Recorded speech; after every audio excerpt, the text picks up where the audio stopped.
In Victorian London, over 900,000 people were crammed into illegal, disease-riddled housing, while 38,000 more suffered nightly in common lodging houses where beds were still warm from the previous occupant and your neighbour might be a thief, a prostitute, or Jack the Ripper's next victim. Here's what life was really like in the dreaded Victorian doss houses. Before we start, if these stories help you sleep, a like or subscribe would really help. I'm curious, where are you listening from? Drop your location and time in the comments. Sometimes I see someone from Tokyo listening while I'm recording this at night in the States. And the time zone thing never stops being weird to me. Alright, tonight it's Victorian doss houses, but before we go anywhere, get comfortable, like actually comfortable. Pillows good? Blanket situation handled? Perfect, trust me on this one. The rain beats against the grimy windows of Whitechapel. It's 1888, and you're standing on the street soaked to the bone. You've got 4 pennies in your pocket, 4 copper pennies, the difference between sleeping in a bed tonight or wandering the freezing streets until dawn. In front of you stands a building with a large lantern hanging over the door, the universal sign of a common lodging house, a doss house they call it. The building itself looks like it might collapse at any moment, all sagging wood and cracked brick, but tonight it's either this or nothing. "You coming in or what? Not keeping the door open all night?" barks a voice from inside. The smell hits you first. It's like nothing you've experienced before. A cocktail of unwashed bodies, boiled cabbage, tobacco, damp clothing, and something underneath it all that makes your stomach turn. Something rotten. You actually stagger backward for a moment, and the doorman, a burly fellow with a face like crumpled paper, laughs. "First time, eh? You'll get used to it, or you won't and you'll be back on the street. 4 pence for the night." You dig into your pocket, pulling out the 4 precious pennies. They represent your entire day's work, sweeping streets from dawn till dusk. 4 pennies that could have bought food, but shelter wins tonight. Your stomach can wait. "Down the steps," he says, pointing to a staircase that descends into what looks like absolute darkness. "Kitchen's down there. Beds don't open till 8. Wait, did you hear that right? The doorkeeper just casually mentioned that the beds don't open until 8 o'clock. See, doss houses operate on a strict schedule. They kick everyone out by 10 a.m. Then the rooms are supposed to get aired out, though that usually just means the doors get opened for an hour, while the sheets stay exactly as they are, festering with whatever the previous occupants left behind.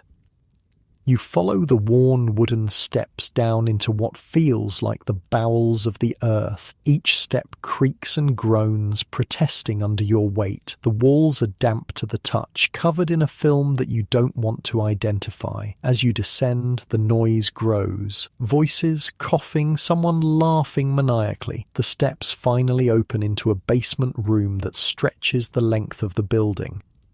Okay, so picture this basement kitchen, 2 large rooms, dimly lit with gas lamps that give everything a sickly yellow glow. The air is thick with smoke from both the cooking fires and dozens of tobacco pipes. Long wooden tables, scarred and stained from years of use, line the room. Men sit hunched over them, eating in near silence. The quiet is unnerving. You'd expect a room with 50 people to be loud, but there's an atmosphere of resignation, like everyone's too tired to talk, too beaten down. "You can cook if you've got food," says a thin man who materializes beside you. "Fires are free to use, but watch your stuff. Anything left unattended disappears faster than a virgin at a sailor's party." Your eyes adjust to the gloom and you take in the scene more fully. The men around you are a catalogue of misery. Some wear clothes that were once fine but are now patched and frayed, the formerly middle class who've fallen on hard times. Others are clearly labourers, their bodies bent from years of back-breaking work. A few look like they haven't been sober in years, eyes vacant and hands trembling. First night? Asks the thin man, who introduces himself as Barney. He's missing several teeth and what remains are brown stubs. Is it that obvious, you ask? You've still got hope in your eyes, he says with a sad smile. Won't last long here. As you stand awkwardly, wondering where to sit, you notice a workman sitting alone. He places a handful of salt directly on the dirty table surface. Then, to your astonishment, he begins dipping his bread into it, bite by bite, washing each mouthful down with tea from a chip mug.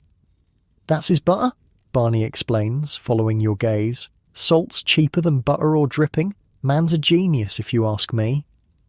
The salt as butter trick isn't even the most depressing thing you see in the next hour. A man in the corner is carefully picking maggots out of a piece of fish before eating what remains. Another is watering down his tea with hot water to make it last longer.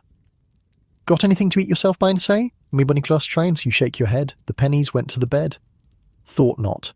He pulls a crust of bread from his coat. Here, can't work tomorrow if you don't eat tonight. You're so hungry you don't question this unexpected kindness. You take the bread and bite into it, trying not to think about where it's been or how long Barney's had it in his pocket. Why is it so quiet? You whisper, uncomfortable with the lack of conversation. Would you have much to say if this was your life? Barney gestures around. Besides, talking gets you noticed. Getting noticed gets you in trouble. See that fellow by the fire? He subtly points to a heavy-set man with a scar running from his eye to his mouth. He's a fence, buys stolen goods. That skinny one by the door? Pickpocket. The old man in the corner's been in and out of prison for 40 years. Best to keep your mouth shut and your eyes down. The heat in the basement kitchen is stifling despite the dampness. Sweat trickles down your back as you finish the bread. The smell that initially shocked you has already started to fade from your awareness. The human nose adapts quickly, a blessing and a curse in a place like this. Smoking rooms upstairs if you want, says Barney. Bit livelier up there. You follow him back up the stairs, past the entrance, and into another room on the ground floor. Here the atmosphere is indeed different. 2 small billiard tables dominate the centre, surrounded by men waiting their turn. Others sit on benches along the walls, some mending clothes, some reading tattered newspapers, most smoking pipes that fill the air with a blue haze. The contrast between the men is striking. The younger ones, mostly in their 20s and 30s, are animated, laughing, even playing games. The older men sit apart, faces drawn and grim, barely speaking. Young ones still think things might get better, Barney says, noticing your observation. Old ones know better. On the walls are posted rules and notices, many worded in ways that make you wince. No spitting on the floor, use the spittoons or get out, reads one. Thieves will be handed to police, warns another, though you suspect that's an empty threat given what Barney told you about your fellow lodgers. What time is bed, you ask, already exhausted from your day of work. Doors open at 8, lights out at 10, Barney explains, and when they say lights out, they mean it. Total darkness, no exceptions. You get your cabin number when you check in downstairs. A cabin. The word conjures images of cosy wooden structures in forests. The reality, as you'll soon discover, is very different.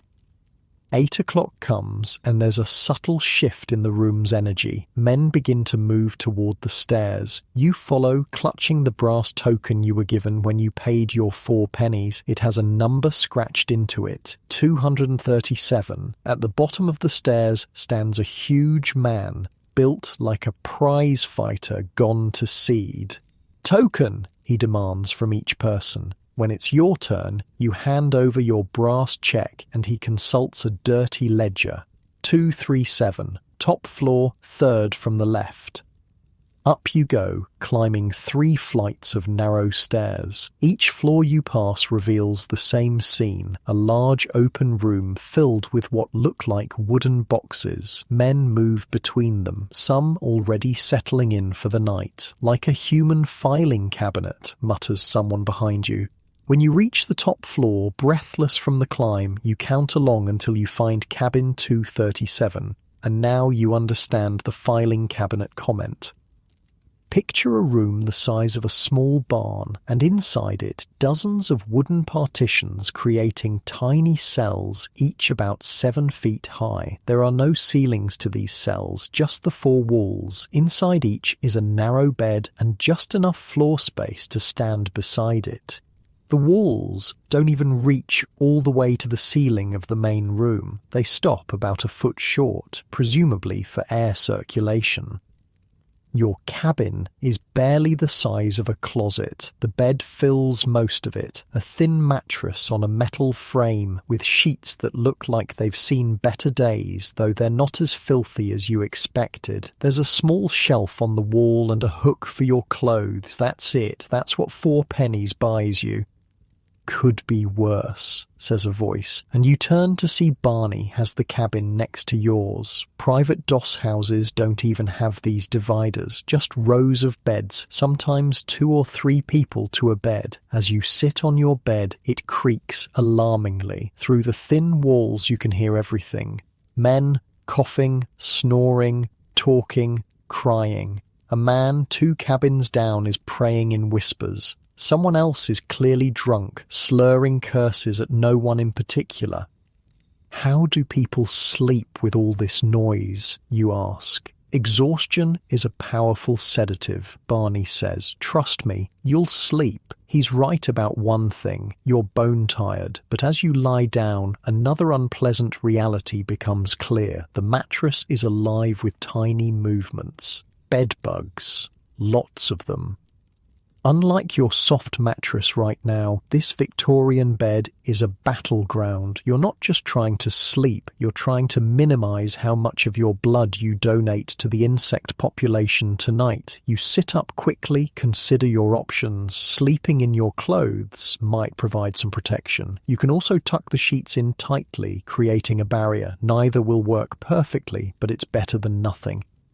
As you're contemplating this, a bell rings loudly, echoing through the building. 10 minutes to lights out, calls a voice from below. Men scramble to finish whatever they're doing, washing faces in shared basins, changing clothes, securing what few valuables they have. You notice many are hiding their boots under their pillows or tucking them beneath the bed frame in ways that would make them difficult to grab quickly. Your boots are your livelihood, Barney explains, seeing you watch. No boots, no work, no food, no food. He trails off, the conclusion obvious. Another bell rings, and suddenly the gas lamps are extinguished, plunging the room into near-total darkness. A few slivers of moonlight find their way through dirty windows, casting long shadows across the floor.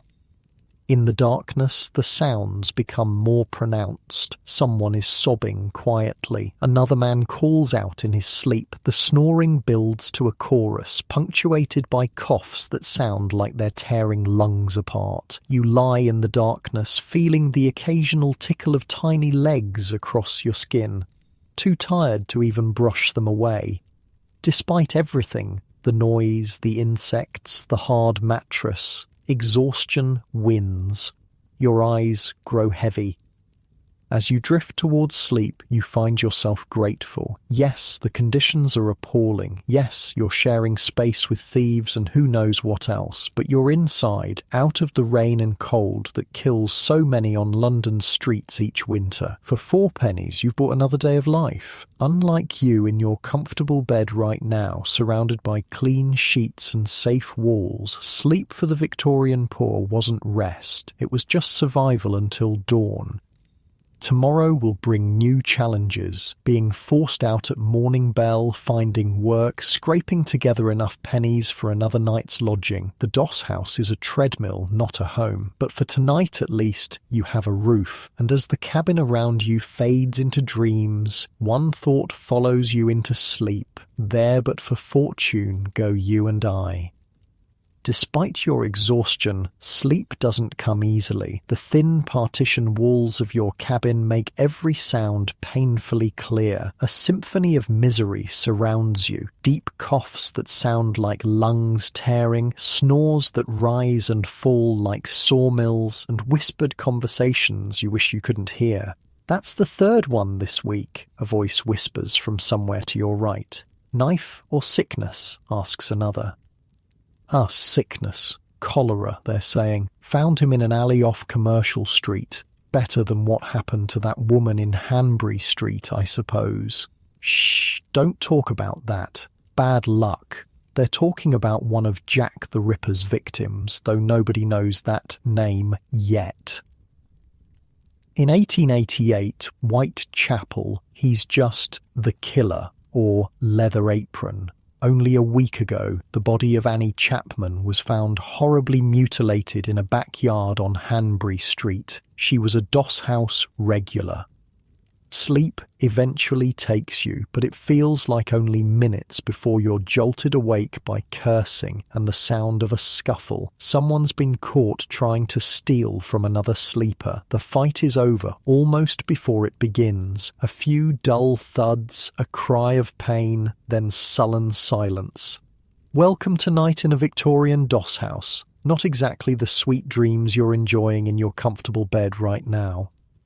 Morning comes brutally early. At 5:30 a.m, a bell clangs through the building, loud enough to wake the dead. The message is clear. Get up, get out. The deputy, what they call the Doss house manager, wants the cabins emptied so they can be cleaned before the next night's lodgers.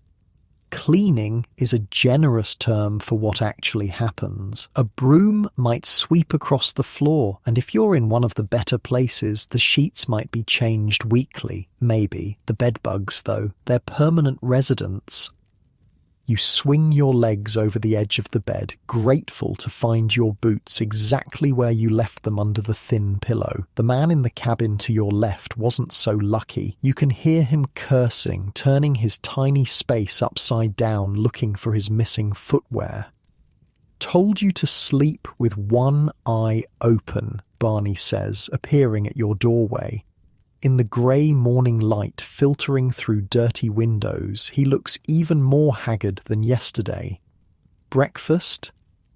The word sounds hopeful, but the reality isn't. Breakfast in a Doss house isn't included in your fourpence. If you want to eat, you either bring your own food or you buy it from whoever's selling, and since you spent your last coins on the bed, your stomach will have to wait. The smoking room, which last night hosted card games and conversation, has transformed overnight. Where men sat smoking and talking just hours ago, now they're lined up at a large sink in the corner, washing their faces in water that grows greyer with each user. The lucky ones got there early, when the water was relatively clean. New face. A cheerful voice cuts through the gloom. A short, round man with a face like a squashed tomato approaches. "Henry's the name. Sell a bit of this and that." "Don't trust him," Barney whispers. "Henry's prices go up the more desperate you look." Henry ignores Barney, sizing you up. "Got a day's work lined up?" You shake your head. Finding work is today's mission. "Doc's taking on day labourers," Henry offers. "Or there's a house being demolished on Brick Lane. They'll need strong backs." This isn't charity. It's business. Henry's the Doss house equivalent of a hotel concierge, except his tips come with strings attached. He'll expect a cut of whatever you earn. "I'll find my own," you tell him, which earns you a scowl. "Suit yourself. Just remember, a lot of men looking for work today, early bird and all that." He's not wrong. The streets of Whitechapel will soon be filled with men just like you, competing for too few jobs that pay too little. If you don't find work today, tonight will be spent on the streets. Unlike in your cozy world where a job is something you have rather than something you desperately hunt for every single morning, Victorian workers lived day to day, hour to hour. Their bodies were simply machines that converted labour into pennies, pennies into food and shelter, until the machine broke down. The washroom is a lesson in efficiency and discomfort. Men shave with dull razors, using tiny bits of soap they guard jealously. Others simply splash water on their faces and run wet fingers through their hair. No one undresses fully. Privacy doesn't exist here. And besides, most don't have a change of clothes. "Where you from originally?" asks a tall man with a Scottish accent as he scrubs his face at the sink next to you. "Liverpool," you lie, not wanting to give away too much. "Thought as much. Got that northern look about you." He offers his hand. Angus, 3rd year in this shithole of a city. Angus has the weathered look of a man who's spent his life outdoors. His hands are calloused, fingers permanently bent from some repetitive labour.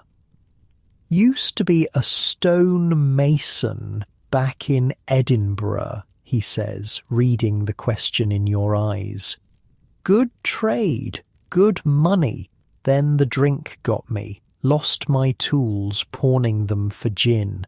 Now I carry coal when I can get the work." Stories like Angus's are common here. The Doss House is full of men who once had trades, families, futures. Now they have cabins, if they're lucky. "What about him?" you ask, nodding toward a quiet, well-spoken man who seems out of place among the labourers. His clothes are threadbare, but were once quality. "Fitzgerald, Clark or something before the bankruptcy, doesn't talk much about it, still acts like he's better than the rest of us, but he's in the same sinking boat." The social hierarchy of the Doss House becomes clearer as you observe. At the bottom are the truly destitute, the sick, the elderly, the broken. They take whatever work they can find, often failing. Many won't make it through another winter. Above them are the casual labourers like Angus, strong enough to earn their keep most days, but trapped in a cycle of physical toil that's slowly destroying their bodies. Then there are the ones with skills but bad luck or bad habits, former clerks, craftsmen fallen on hard times, men who drink away their earnings. At the top of this peculiar pyramid are the regulars, men with steady enough work to afford a bed each night without fail. They're the aristocracy of the Doss House, looking down on newcomers with suspicion, but even the regulars are just one illness, one accident, one missed day of work away from the streets.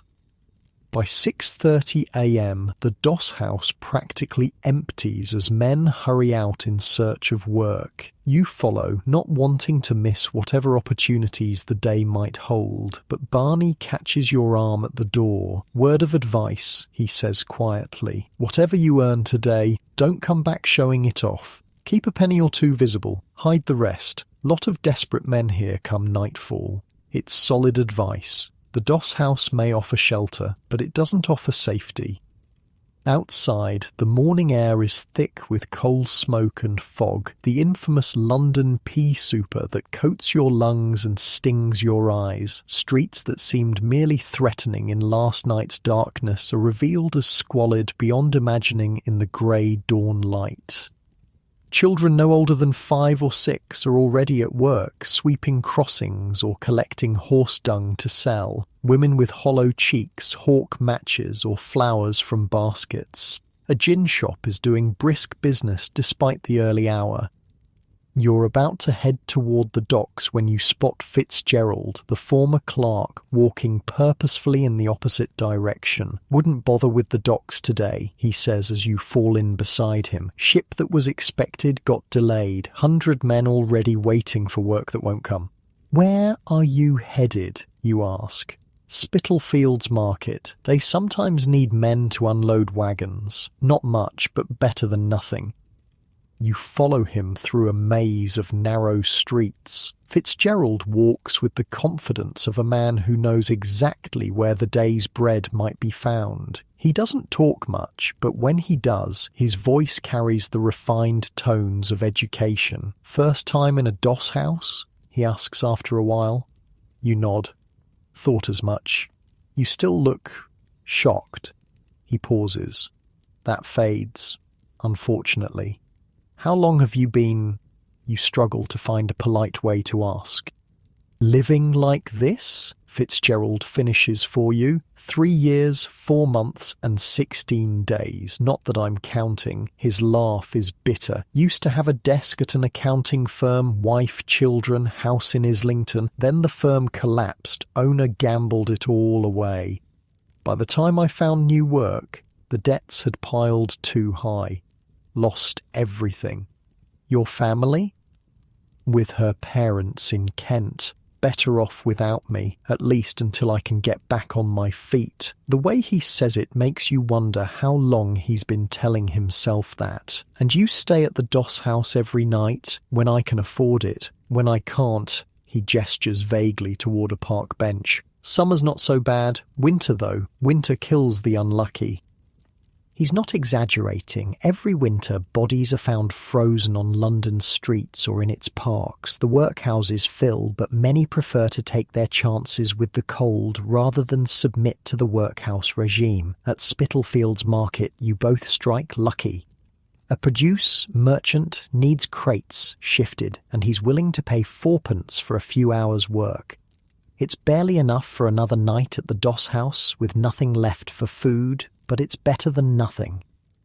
As you work, you notice a woman watching from the edge of the market. She's clearly from the same social stratum as the doss house men. Her clothes are worn but clean. Her face shows the strain of constant worry. She catches your eye and approaches hesitantly. "You staying at Wilmot's?" she asks, naming the doss house where you spent last night. "Yes," you reply, wondering how she knew. "Thought so. You've got that look." She glances around nervously. "If you see my Tom there, tell him Bessie's looking for him. Tell him the baby's sick and I need him to come home." Before you can ask more, she's gone, swallowed by the market crowd. Another sad story in a city full of them. The work is back-breaking but mindless, giving you plenty of time to think about your situation. 1 day's labour for 1 night's shabby shelter. Nothing saved, nothing gained. How does anyone ever escape this treadmill? Some do, of course. Save enough to get proper lodgings, find steady work, climb slowly back to respectability. But for every success story, there are 100 men who spend decades in doss houses, or worse, end up in paupers' graves. By mid-afternoon, the job is done, and 4p sits heavy in your pocket. You've earned another night indoors, but your stomach growls painfully. It's been almost 24 hours since your last proper meal. Fitzgerald seems to read your thoughts. "Come on," he says, "I know a place." The place turns out to be a dingy soup kitchen run by stern-faced women in Salvation Army uniforms. For a halfpenny, they provide a bowl of thin vegetable soup and a chunk of bread. It's barely enough to qualify as a meal, but it takes the edge off hunger. They make you pray before eating in the evening sessions, Fitzgerald explains. Lunchtime, they're too busy.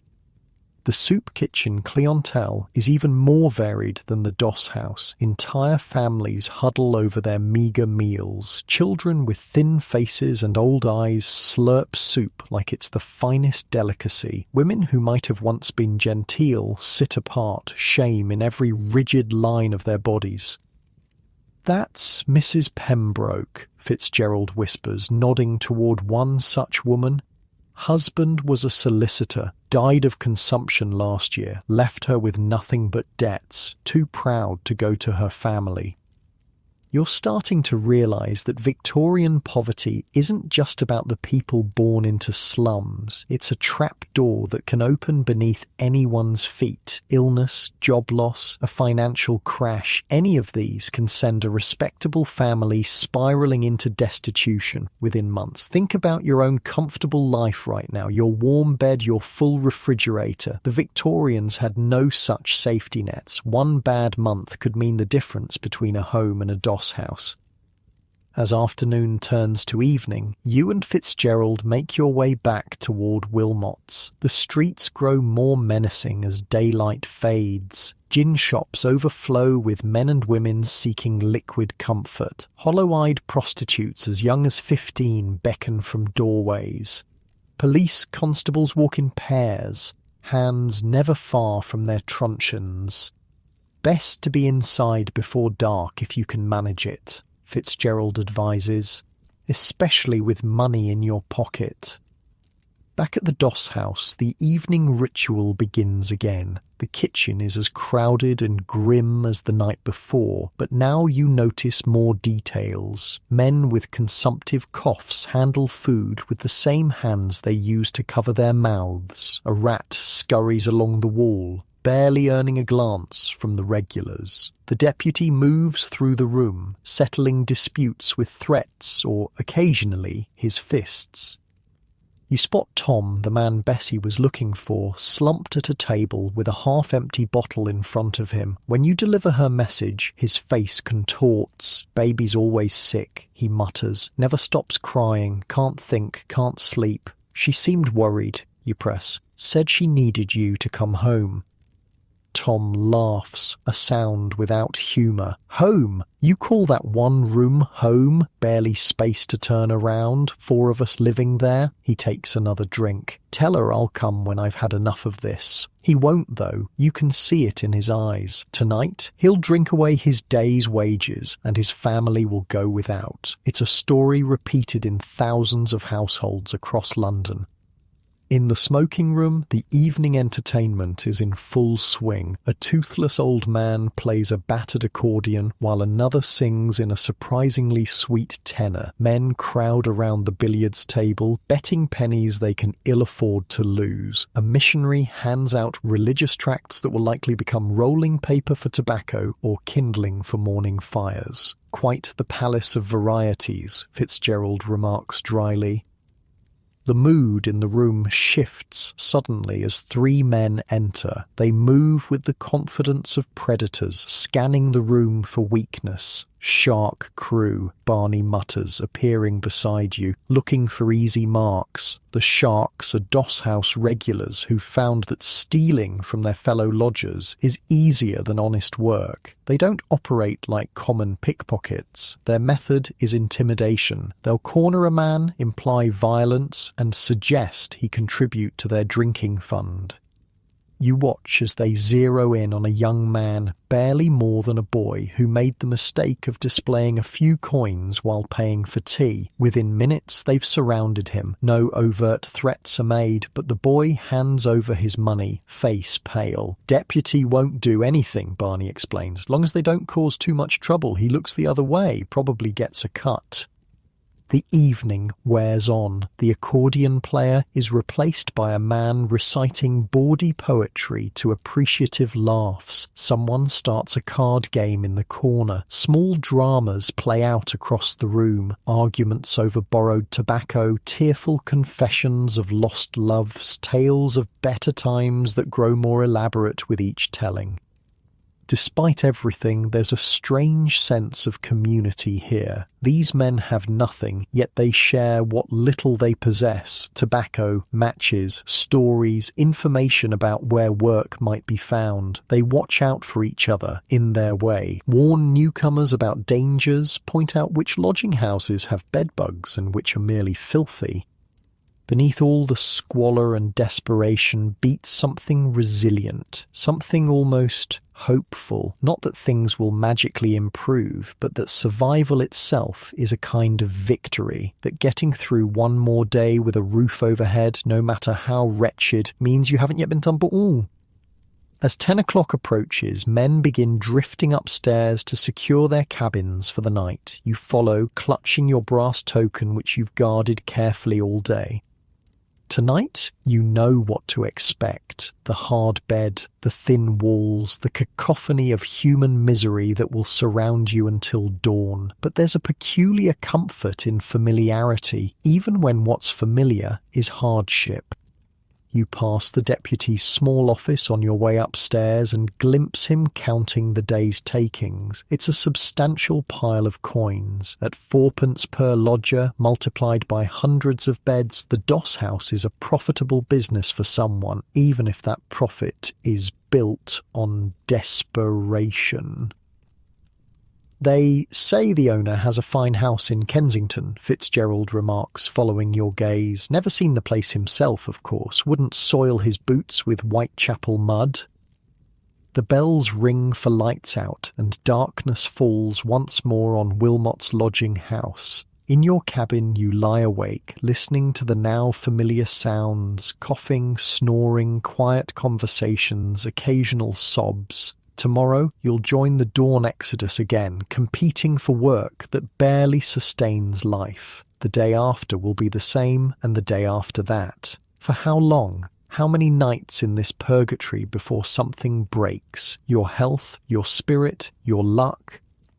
Beside you in the next cabin, Barney begins to snore softly. Across the way, Fitzgerald turns restlessly on his creaking bed. Down the row, the young man robbed by the sharks weeps almost silently, and you realise something. In the doss house, everyone is equal. Former clerks lie beside labourers, educated men beside the illiterate. Whatever brought them here, drink, misfortune, poor choices, they all share the same fate now. Equality in misery.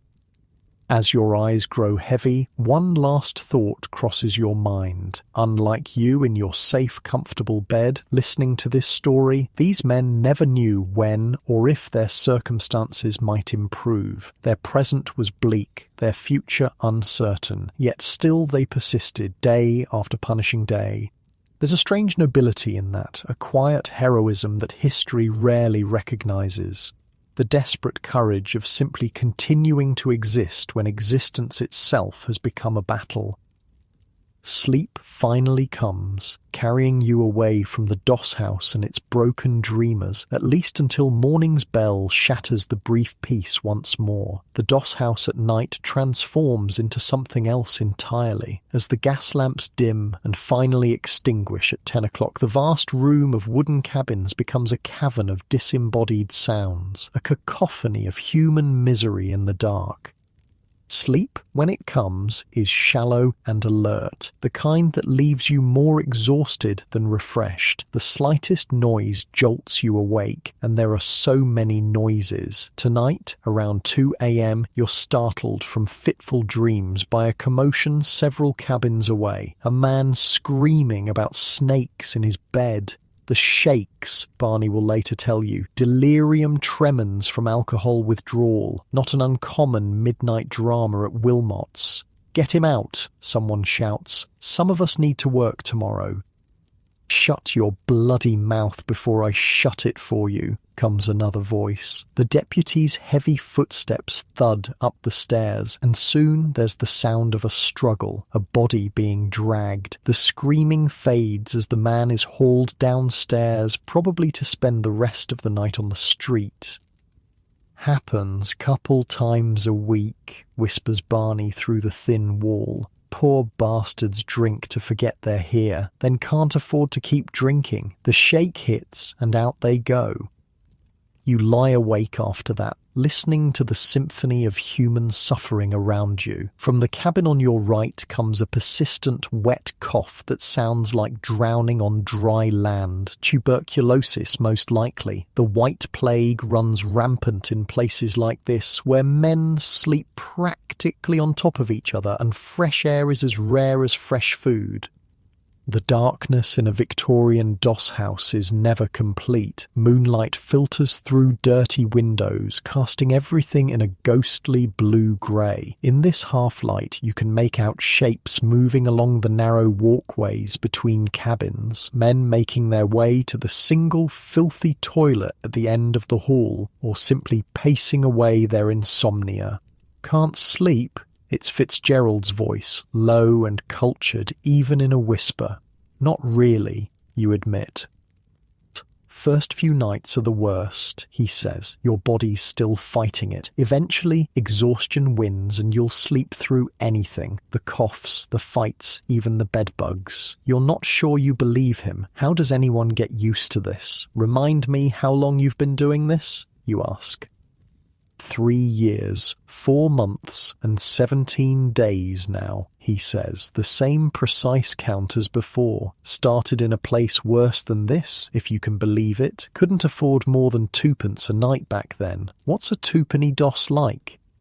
Fitzgerald's laugh is hollow. Ever heard of a penny sit-up? That's where they charge a penny to sit on a bench all night, not allowed to lie down. 2p places let you lie down, but not in a bed. Just on the floor, packed in like sardines. No cabins, no privacy, not even a pretense of it.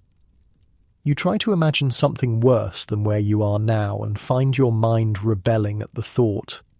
How do you stand it? The question escapes before you can stop it. There's a long silence, and you think maybe Fitzgerald has fallen asleep. But then his voice comes again, softer now. "I keep a picture of my family in my coat pocket. My wife, my 2 little girls. I look at it every night and promise myself this isn't forever, that I'll find my way back to them." A pause. "What about you? What gets you through?" You realise you don't have an answer. You're only 2 days into this life, and already it feels like it's crushing you. How do men endure years of it? Before you can respond, the sound of singing drifts up from somewhere below. A lone voice, surprisingly sweet, singing a folk song about home and hearth. Others join in, harmony rising from the misery. For a few minutes, the coughing and moaning stop as everyone listens. Then, just as suddenly, it ends. The regular sounds of the doss house reassert themselves. Snoring, shuffling, muffled conversations, an occasional sob. Sleep comes in fits and starts, interrupted constantly. Around 4 in the morning, you're woken by a new sound, a rustling, scrabbling noise from the corner of your cabin. Rats. The doss house is infested with them. They grow bold in the nighttime hours, venturing out from their hiding places to scavenge. You stamp your foot against the floor, and the scrabbling stops momentarily before resuming. These London rats fear nothing, not even humans. They've grown fat and aggressive on the city's filth. Down the row of cabins, someone starts talking in their sleep, pleading with unseen tormentors. "No, please, I've paid what I owe." The walls of your cabin suddenly feel like they're closing in. The air is thick with the combined breath of hundreds of men, heavy with the smell of unwashed bodies, illness, and despair. For a moment, panic rises in your chest. You need to get out, need fresh air. But where would you go? The streets at this hour are even more dangerous than the doss house. At least here there's safety in numbers, meagre though it may be. You force yourself to breathe slowly, to push away the walls with your mind. This is just one night. You can endure one night, and then another, and another after that. Just as you're finally drifting back to sleep, a bell rings, harsh and insistent. 5:30 already. Morning has come to Wilmot's? Men groan and curse as they're dragged from whatever rest they manage to find. Bodies creak and protest, stiff from thin mattresses and hard labour. The coughing intensifies as chests that settled during sleep are disturbed again. In the grey pre-dawn light, you see your neighbours clearly for the first time since lights out. Barney's face is puffy from sleep, the lines around his mouth deeper than they seemed yesterday. Fitzgerald looks like he hasn't slept at all, dark circles beneath his eyes. All around you men transform from vulnerable sleepers back into the hardened shells they present to the world. Interestingly, the morning routine has an almost military precision to it. Men line up for the toilet, for the sink, for the single cracked mirror that serves the entire floor. There's no privacy, but there is a rough sort of order, an unspoken understanding that everyone deserves their turn, however brief. 3-minute rule at the sink, Barney explains as you wait your turn. Any longer and someone will pull you away. Fair's fair. When your turn comes, you splash cold water on your face and use a finger to scrub at your teeth. Tooth powder is a luxury few here can afford. You catch a glimpse of yourself in the mirror and barely recognize the face staring back. One day in a doss house, and already you look different, harder, more hollow. Breakfast, for those who can afford it, is tea and bread. The Doss House provides hot water for free, their one generosity. Everything else must be purchased. Men huddle around the kitchen fire brewing tea in battered metal cups. The relay system that defines the Doss House becomes clearer this morning as your group is preparing to leave. Forced out by the deputy's impatient shouts, another wave of men arrives, night workers just finishing their shifts. The beds you vacated will be occupied again within hours, hardly cooling between bodies. 3 shifts a day in some of these places, Fitzgerald tells you as you both head for the street. Morning to afternoon, afternoon to night, night to morning, beds never empty. Think about that for a moment. Your nice, clean bed at home is yours alone. These Victorian beds saw 3 different bodies every 24 hours, the sheets unchanged for weeks. A human conveyor belt of exhaustion. What about the bedding, you ask, remembering the suspicious stains on your thin mattress? Fitzgerald laughs. Changed when it falls apart, not before. Some places advertise clean sheets weekly, but even that's doubtful. I bring my own bit of cloth to put over the pillow. Recommend you do the same if you stay long. Outside, the morning brings a new horror. Overnight, someone has died in the alley beside the Doss House, a huddled shape covered with a ragged tarpaulin, 2 constables standing guard. Just another casualty of London's streets. Old Jenkins, says a voice behind you. It's Henry, the Doss House concierge, who tried to sell you work yesterday. Couldn't make his 4pence last night. Tried to sleep rough. Cold got him, looks like. The casual way he says it is perhaps the most chilling thing of all. Death by poverty is so common here that it barely registers as tragic. Just the expected end of an expected trajectory. How old was he? You ask. Jenkins? 50 or so. Ancient for around here. 50. In your time, that's middle age, with decades of life still ahead. In Victorian Whitechapel, it's a surprising longevity. You and Fitzgerald part ways at the corner, each heading off in search of the day's wage. But something pulls you back toward the Doss House. A morbid curiosity about how it functions when most of its nighttime residents are gone. Slipping down a side alley, you circle around to the back of the building. A small window at ground level gives you a view into the basement kitchen. Inside, women in stained aprons are giving the tables a perfunctory wipe with dirty cloths. Not cleaning exactly, more spreading the filth around more evenly.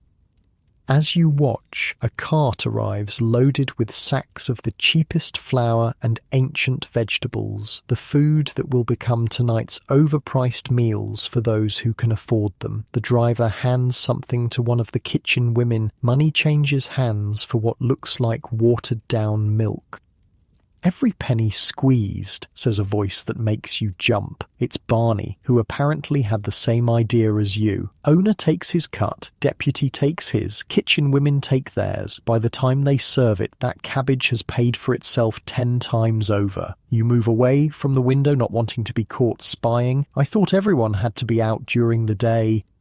Most do. "I've got an arrangement with the deputy. Do some odd jobs around the place. He lets me stay in when my chest is bad." Barney coughs as if to emphasize his point, a wet, rattling sound. "What kind of jobs?" Barney's face closes. "Nothing worth talking about, just work." But you've been in the doss house long enough now to guess. The bouncer at the door, the one who drags out troublemakers in the night, the one who enforces the deputy's rules when persuasion fails. Barney's size suddenly makes more sense. "You seen enough?" he asks. "Best get looking for work. City doesn't feed idle hands." You take his advice, heading toward the docks where ships might be unloading, but Barney's words stick with you. The doss house isn't just a place to sleep. It's an ecosystem, a microeconomy built on desperation, everyone trying to extract what little value remains from those who have almost nothing left to give. The day passes in a blur of rejections. No work at the docks. The demolition site Fitzgerald mentioned has already hired all the men they need. You try warehouses, markets, anywhere that might need an extra pair of hands for a few hours. By mid-afternoon, you're losing hope. Without 4 pence for tonight's bed, you'll be like old Jenkins, sleeping rough and at the mercy of London's cold nights and colder citizens. Then luck strikes. A brewer's cart has lost a wheel on Commercial Street, bottles smashed everywhere. The driver, a red-faced man with enormous arms, is beside himself. You 6pence if you help clean this mess and get the rest of the load to the pub on Brick Lane. 6pence, enough for the doss house with pennies left for food. You don't hesitate, already gathering broken glass with your bare hands, ignoring the cuts. The work takes 2 hours and leaves you stinking of beer, but the 6pence is real and solid in your palm afterward. Relief floods you. Another night inside, another night not spent shivering in a doorway or under a bridge. And that's when it hits you how quickly your standards have fallen. 2 days ago, the thought of sleeping in a bug-infested cabin would have horrified you. Now it feels like a victory. That's what poverty does. It doesn't just take away comfort, it takes away expectations. It resets what you consider tolerable until you're grateful for conditions that would have once seemed like torture. As evening approaches, you make your way back to Wilmot's, 6pence secure in an inner pocket where it can't be easily stolen. The streets are filling with night people, prostitutes, thieves, drunks staggering from gin shops. A missionary stands on a corner handing out religious tracts to uninterested passers-by. "The wages of sin is death," he shouts at no one in particular. "Repent and be saved." A woman in a stained dress laughs bitterly as she passes him. "The wages of anything is death in this place, love. Sin just makes the wait more interesting." At the doss house door, you notice something you missed before. A small sign with rates posted. "Wilmot's Lodging House registered and inspected. Single cabin. 4D double cabin. Married couples. 7 children under 12. Tood. No credit. No exceptions." Below this official notice, someone has scratched graffiti into the wood. "Abandon hope, all ye who enter." The deputy barely looks up as you hand over your 4pence, just passes you the brass token for your cabin. The system is impersonal, mechanical. You're not a person to him, just a temporary owner of bed space. The smoking room is more crowded than the previous night. Rain has started outside, driving in men who might otherwise have stayed out later. The air is thick with tobacco smoke and the smell of damp wool. Someone has produced a battered fiddle and is playing a jig while others clap along. You spot Fitzgerald in a corner, deep in conversation with a man you haven't seen before. When he notices you, he waves you over.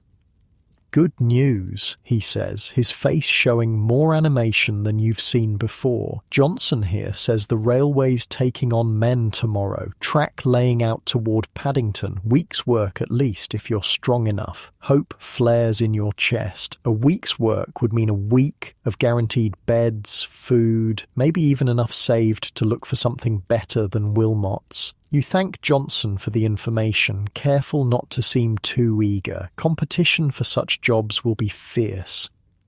"Don't thank me yet," Johnson says grimly. "Foreman's a devil, works men till they drop. Lost 2 fingers myself on the last stretch." He holds up a maimed hand. "But it's steady money if you can stand it." Even with this warning, the prospect of steady work feels like the first good news in days.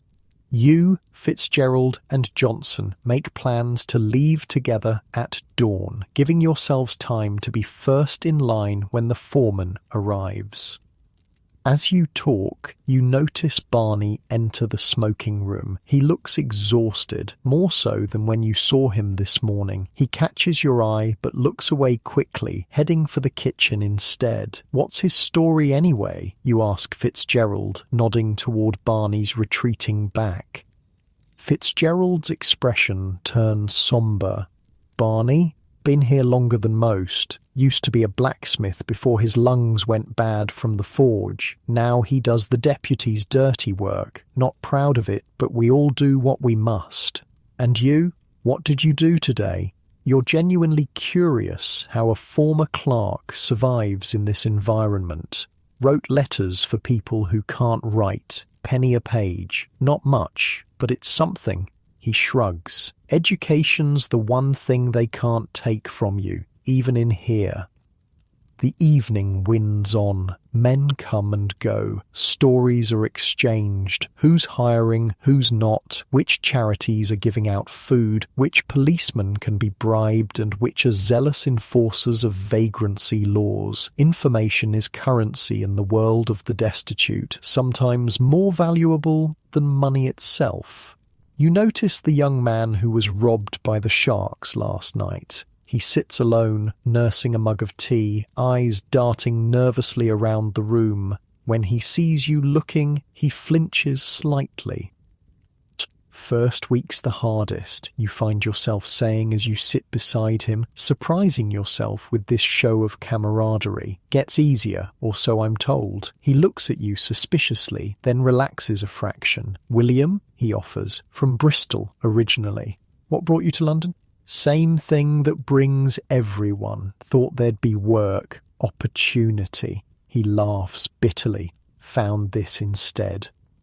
William's story is depressingly familiar. Rural poverty driving young men to the city, only to find urban poverty waiting with open arms. He'd been a farm labourer until the farm was sold. Came to London with enough savings for 2 weeks. It's been 3 months, and he's barely surviving.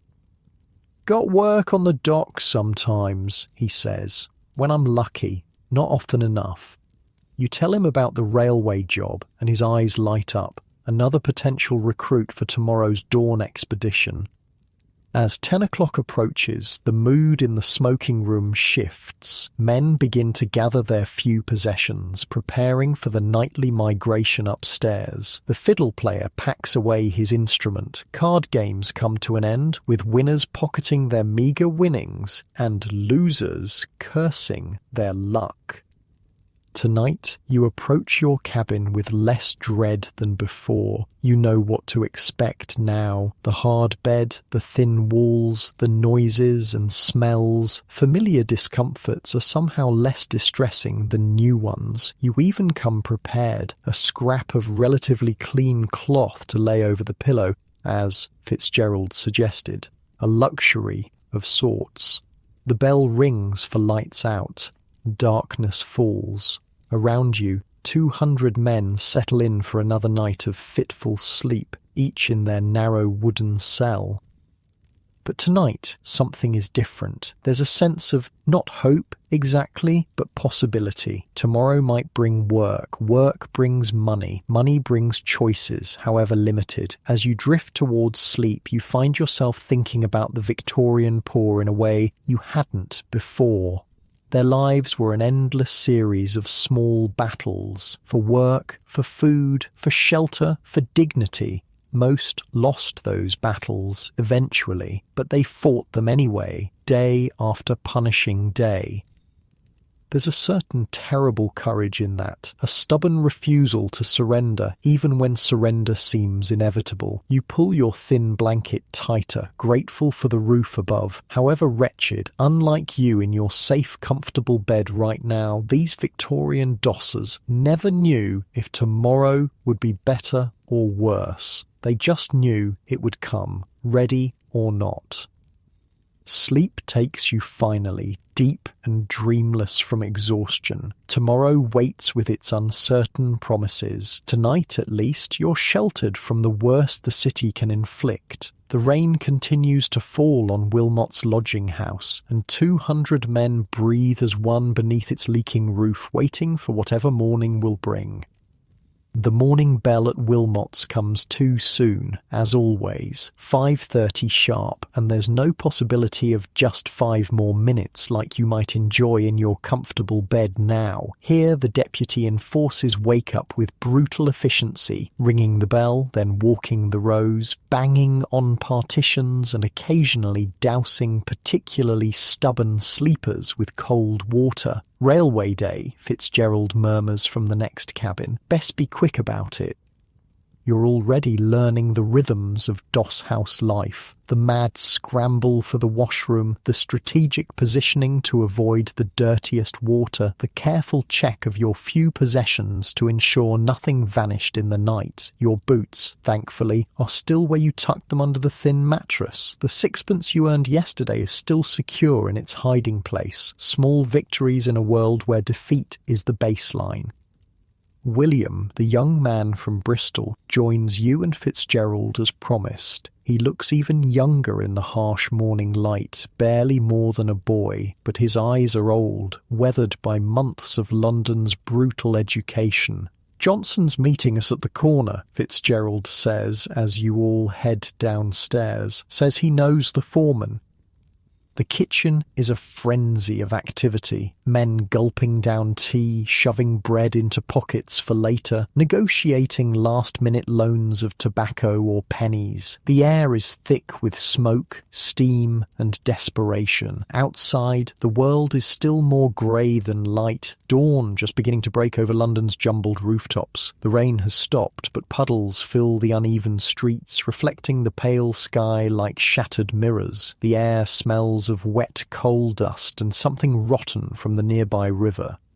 Johnson is waiting as promised, smoking a hand-rolled cigarette that seems to be more paper than tobacco. Right then, he says by way of greeting, Paddington's a fair walk, best get started if we want to be first in line. And so your small band sets off through London's waking streets, 4 men, each carrying their worldly possessions, which combined wouldn't fill a single modern suitcase. 4 men among thousands just like you, all hunting the same scarce work. The city transforms with each mile walked. Whitechapel's squalor gives way to slightly more respectable working-class neighbourhoods, which in turn yield to the middle-class districts. The buildings grow taller, the streets cleaner, the faces you pass less haunted. It's like travelling between different worlds within the same city. In the wealthier areas, servants scrub front steps and polish brass knockers. Delivery boys rush fresh bread from bakeries. Ladies' maids hurry on early errands, their black dresses and white caps marking them as clearly as uniforms. Always feel like I'm trespassing here, William confesses as you pass through Marylebone, where the houses stand tall and proud, their curtained windows like disapproving eyes watching your ragged procession. Used to live in a place like this, Fitzgerald says quietly, gesturing to a row of respectable townhouses. Not quite so grand, but decent. Front parlour, 3 bedrooms, maid came in twice a week. You try to reconcile the broken man beside you with the comfortable middle-class existence he describes, how thin the line between respectability and ruin. The walk to Paddington takes nearly 2 hours at a brisk pace. By the time you arrive, your empty stomach is protesting and your feet have developed fresh blisters inside your poorly fitting boots. But you've made it, and ahead you can see the railway works sprawling across what was once fields on the city's edge. It's an apocalyptic landscape, mountains of earth torn open, skeletons of half-finished bridges, the ground churned to mud by thousands of boots, and everywhere men working, hundreds of them swarming like ants over the vast construction site. There, Johnson points toward a makeshift office, really just a shed with a table out front where a red-faced man is consulting a ledger while a line of hopeful workers forms before him. You join the line, which grows longer by the minute as more men arrive from every direction. The mood is tense. Every man here knows there are more hands than jobs. Some will walk away with nothing. Taylor's the name, the foreman barks when you finally reach the front. Railway experience? You shake your head. Strong back? You nod. 6pence a day, sunrise to sunset. Take it or leave it. 6pence is less than you'd hoped, but more than nothing. You take it. That lot over there. Taylor jerks his thumb toward a group of men being issued shovels. Earth moving. Keep your mouth shut and your back bent if you want tomorrow's 6pence too. Fitzgerald and William are also hired, assigned to the same crew. Johnson, with his railway experience, gets placed with the track layers at 8pence a day, a veritable fortune by comparison. Your new workplace is a vast cutting, a canyon being dug through a low hill to create a level path for the train tracks. The walls rise 20 feet on either side, mud and stone waiting to be shifted by nothing more sophisticated than muscle and determination. The foreman for your section is a wiry man named Burke with arms like twisted oak branches. He sizes up the new arrivals with cold efficiency. 2 feet depth across this section by day's end, he announces, marking out territories with his boot. Fail and don't bother coming back tomorrow. And so begins your education in Victorian hard labour. The work is punishing in a way you couldn't have imagined. Hour after hour of lifting sodden earth, the shovel handle rubbing blisters that burst and bleed, then form new blisters atop the raw flesh. The mud clings to the shovel, doubling its weight. Your back screams with each lift. Your shoulders burn. Your hands, unaccustomed to such labour, crack and bleed. Pace yourself, advises an old-timer working nearby. Marathon, not a sprint. Men who start too fast are carried out by noon. He's right. Already 2 workers have collapsed, one from exhaustion, one when a shovelled stone struck his temple. Neither received any attention beyond being dragged to the side of the cutting to recover or not, as fate decided. The Victorian worksite has no safety regulations, no hard hats, no steel-toed boots. Men work in whatever clothes they own, many in tattered shoes that provide no protection against falling tools or shifted stones. Injuries are constant, crushed fingers, twisted ankles, gashed foreheads. Lost 3 men last week, the old-timer tells you during a brief water break. Tunnel collapse over at the west section. Buried alive they were. Company paid the widows £1 each and hired replacements the same day. £1 for a life, less than the cost of the wooden coffin that would house it. Midday brings a 30-minute rest, no shelter, no facilities, just permission to stop digging and consume whatever food you've brought. For most, including you, that's nothing. Your sixpence from yesterday went to the doss house, and today's railway pay won't come until evening. William looks ready to collapse, his young face grey with exhaustion. Fitzgerald, surprisingly, seems to be holding up better. "Wasn't always a clerk," he explains when you comment on this. "Farm boy originally. Body remembers the work, even if the mind wants to forget." Burke watches from the edge of the cutting, eyes constantly moving, noting who rests too long, who works too slowly. Men like him are the backbone of Victorian industry, the human whips who drive other men to exhaustion in service of progress and profit. The afternoon is worse than the morning. Every muscle screams. The sun beats down, turning the cutting into an oven. Men strip to the waist, their bodies maps of hard living. Scars, poorly healed breaks, skin weathered to leather by years outdoors. You notice the class divisions even here, at society's bottom edge. The Irish labourers work together, speaking their own language, watching each other's backs. The rural English stick together, viewing London men with suspicion. The truly desperate alcoholics, the elderly, the infirm, are given the worst sections, the heaviest loads, as if their suffering matters less. Above you, on the cutting's edge, better-dressed figures occasionally appear, engineers with their plans and instruments, company men in top hats discussing progress and profits while studiously avoiding the sight of the broken men whose labour makes those profits possible. Once, a group of ladies and gentlemen stops to observe the work, a railway excursion, treating the construction site like an exhibition. They point and murmur, their faces showing fascination or revulsion, or both. "Like we're animals in a zoo," William mutters, pausing to wipe sweat from his eyes. "Back to it," Burke shouts, noticing the momentary rest. "Daylight's wasting. By late afternoon, your section has nearly reached the required depth. Men work with renewed energy, knowing that failure means no work tomorrow. Even William finds hidden reserves, his shovel rising and falling with desperate rhythm. At last, Burke gives the grudging nod that means acceptable progress. Men slump in relief, gathering tools for return to the central shed. The pay line forms quickly, 100 filthy, exhausted men shuffling forward to receive the coins that represent a day balanced on the knife edge between survival and disaster.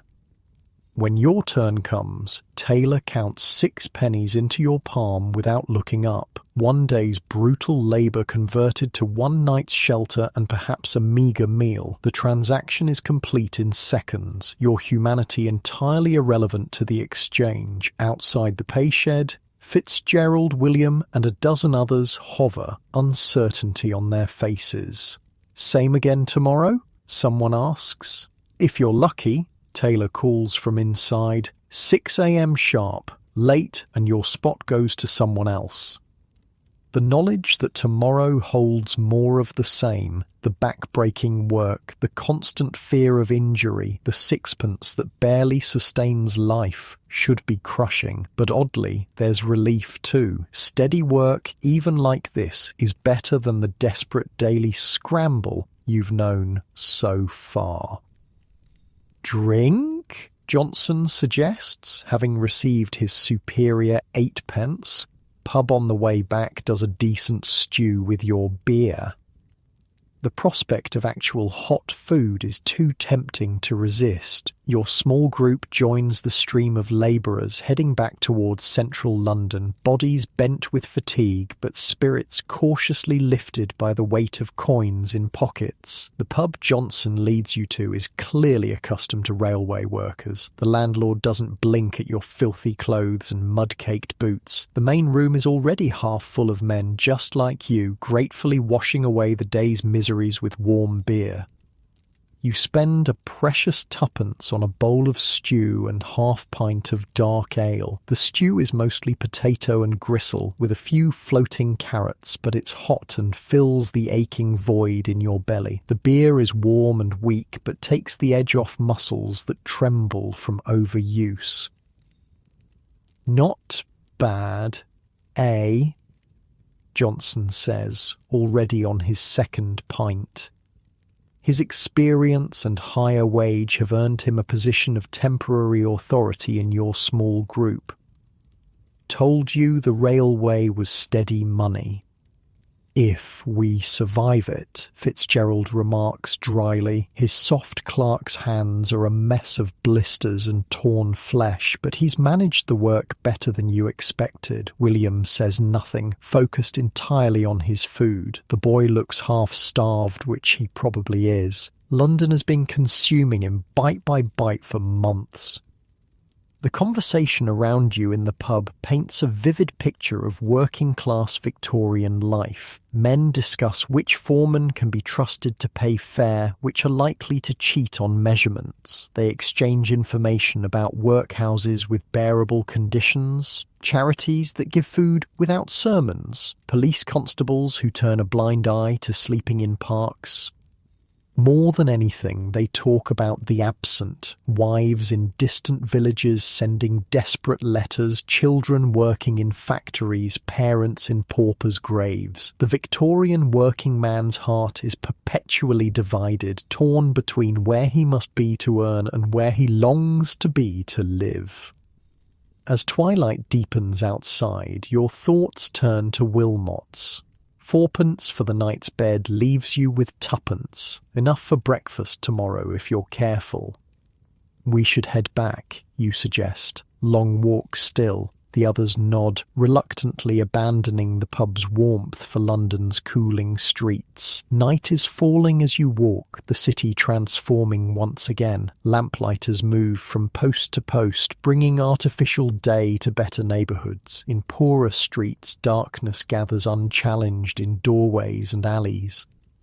The journey back feels twice as long as the morning's walk, each step a negotiation with exhausted muscles. You pass through the invisible boundaries between London's worlds again, from middle-class comfort back toward East End squalor. Near Tottenham Court Road, you witness a scene that crystallises Victorian London's brutal divisions. A family is being evicted, their meagre possessions thrown onto the street, a wailing woman clutching an infant, the husband arguing futilely with the landlord and police constable overseeing the removal. "1 week late," the landlord keeps repeating. "Rules are rules." Passers-by barely glance at the spectacle. It's too common to merit attention, this sudden plunge from precarious housing to none at all. By morning, this family will have joined the ranks of London's truly destitute, their possessions sold or stolen, their options narrowed to Workhouse Street or River. "Nothing we can do," Fitzgerald murmurs, seeing you pause. "That's tomorrow's fate watching today's victims." It's after 9 when you finally reach Wilmot's. The Doss House is busier than previous nights. Men attracted by rumours of railway work have flocked to the area. You're grateful to have secured beds already. The kitchen's fetid air feels almost welcoming after the miles walked. You find a space at one of the rough tables, savour the simple pleasure of sitting on something that isn't mud. Barney appears, looking genuinely pleased to see you. "Heard about the railway," he says. "Good on you. Steady work's gold around here." There's something different about Barney tonight, a lightness that wasn't there before. Later, you learn he's received a letter from his daughter in Manchester. She's offering him a place to stay, a chance to escape the Doss House. He'll be leaving at month's end once he's saved the train fare. 8 years in places like this, he tells you. Started as a step up from the street, turned into a prison. Man adapts to anything, given time. That's the danger. The smoking room is crowded, every bench and corner claimed. The shark crew is working the room, identifying targets for later intimidation. You make sure to keep your remaining 2p well hidden. Exhaustion hits you like a physical blow as you climb the stairs to your cabin. Your body has reached the limits of endurance, muscles trembling, joints aching, hands raw and swollen. Yet when you finally lie down on the thin mattress, sleep proves elusive. The day replays in your mind, the cuttings, mud walls, Burke's watchful eyes, the ladies and gentlemen observing from above, the family being evicted, their possessions scattered on the cobblestones. Through the partition you hear Fitzgerald whispering, a prayer perhaps, or words addressed to the family picture he mentioned keeping. On your other side, William is already asleep, his breathing heavy and regular. Unlike your comfortable bed now, with its soft mattress and clean sheets, these Victorian beds offered no real rest, just a few hours unconsciousness before the body was required to labour again. The nearest modern equivalent might be prison cells, but even those provide more comfort and privacy than a doss house cabin. Your mind drifts to the railway cutting. Tomorrow will bring more of the same, the burning muscles, the watchful foreman, the endless shovelfuls of earth. The day after, the same again and again and again. How long could a body endure such treatment? How many years before the constant strain broke something vital? You've seen the older labourers, their bodies twisted by decades of hard use, moving like men 4 times their age. That's the future that awaits the luckier doss house residents. Not death in an alley like old Jenkins, but a slow crumbling piece by piece until nothing remains but a shell that can no longer labour enough to pay for its own upkeep. The lights go out at 10 o'clock, as always. The familiar symphony of coughs, snores and whispered conversations rises around you. Someone down the row is sobbing quietly. Someone else is praying. From somewhere outside comes the faint sound of singing. A street evangelist, perhaps, or a drunk finding solace in music. The melody drifts through the doss house's thin walls, a momentary beauty in a place that knows little of it.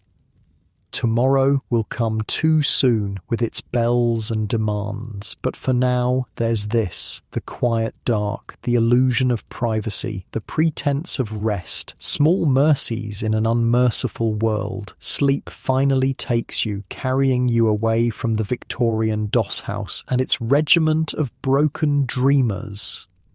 As consciousness fades, one thought lingers. For these men, survival itself was victory. Each day endured, a battle won against forces determined to grind them into nothing. Unlike you, drifting off in warm, safe comfort, they never knew if tomorrow would reward their stubborn persistence or finally break them. They just kept going, one painful step after another, because the alternative was unthinkable.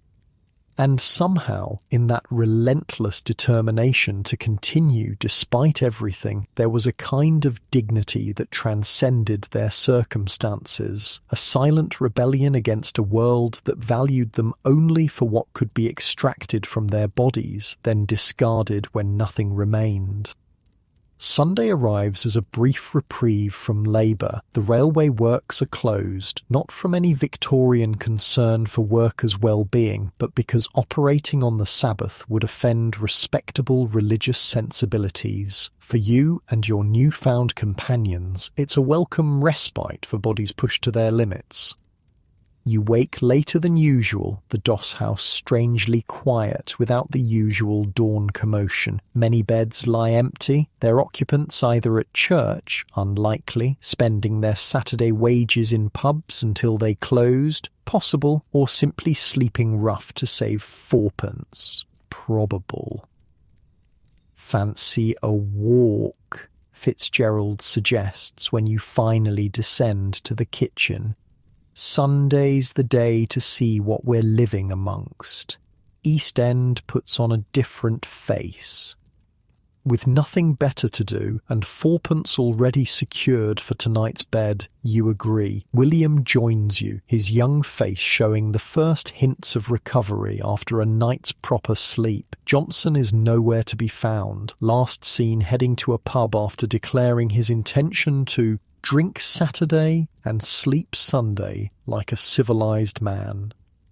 Outside, Whitechapel Road bustles with an energy that belies its squalid reputation. Sunday brings out people in their best clothes, which for most means simply their cleanest rags, carefully mended. Women have pinned bright scraps of ribbon to drab dresses. Men have slicked their hair with water, attempted to brush decades of grime from jackets. This way, Fitzgerald leads you down a side street. Might as well see the worst first.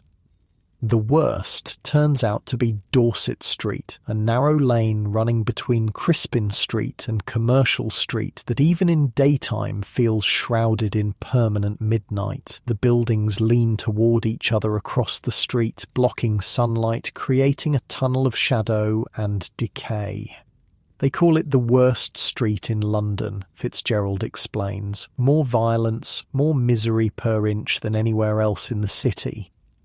Dorset Street is a museum of Victorian squalor. Every doorway seems to contain either a gin shop, a brothel poorly disguised as a lodging house for single women, or a doss house even worse than Wilmot's. Men and women in various states of intoxication lounge in doorways, despite the early hour. Children with hollow eyes and bare feet play in gutters thick with substances you'd rather not identify. Mary Kelly died here, William says suddenly. The last one, the Ripper's last.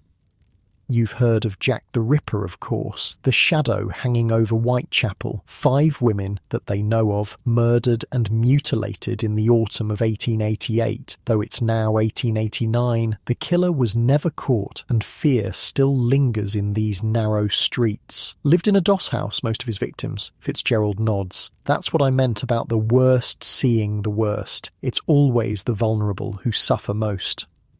You pass a doss house with a faded sign, Cooney's Lodging House, clean beds 4D nightly. Through its open door you glimpse a scene of indescribable filth, men slumped on benches, the floor sticky with spilled beer and worse, a cloud of pipe smoke so thick it looks solid. Makes Wilmot's look like Buckingham Palace, William observes. There's a hierarchy even in hell, Fitzgerald says. Wilmot's is middling, not the best, far from the worst. The truly worst places, he shakes his head. Twopenny rope houses, no beds at all, just a rope strung across the room that you lean over all night, cut loose at 5 in the morning, ready or not. You try to imagine sleeping suspended over a rope and fail, yet for some, even that brutal accommodation is preferable to the streets. Turning a corner, you enter Flower and Dean Street, another infamous address in Whitechapel's catalogue of misery. Here the buildings are taller, more imposing. Once respectable homes now subdivided into dozens of tiny rooms, each housing entire families. Elizabeth Stride lived here, Fitzgerald points to a particularly grim building, and Catherine Eddowes just 2 doors down, both killed the same night. Same night, you ask, surprised? September 30th, 1888. The double event, they called it in the papers. Stride's body found in Dutfield's yard off Burner Street at 1 in the morning. Eddowes in Mitre Square less than an hour later. The matter-of-fact way he describes these horrors chills you. But that's Whitechapel. Death and violence so commonplace they barely merit special attention. As if reading your thoughts, William says, you get used to it. The blood, the screams at night. After a while, you stop hearing it. That's when you know the place has claimed you, Fitzgerald adds quietly, when the unthinkable becomes just background noise. You continue walking, emerging eventually onto Commercial Street, one of the main thoroughfares cutting through the East End. Here the atmosphere changes. More shops, more respectable facades, though the poverty remains just below the surface. Spitalfields Market, Fitzgerald announces as you approach a bustling square filled with stalls and shouting vendors, heart of the East End for better or worse. Unlike the quiet streets you've just navigated, the market thrums with life and commerce. Costermongers, street sellers hawk everything from bruised apples to second-hand boots. Women haggle fiercely over limp vegetables and suspicious meat. Children weave through the crowd, some legitimately running errands, others picking pockets with practiced skill. The smells are overwhelming. Rotting produce, raw fish, unwashed bodies, horse manure, and occasionally a whiff of something actually appetizing from a hot food stall. Hungry? Fitzgerald asks with a wry smile. Your tuppence could buy something here, perhaps an eel pie from a stall where a red-faced man is shouting hot eels, lovely hot eels, or a baked potato from a vendor whose hands are black with coal dust and grease.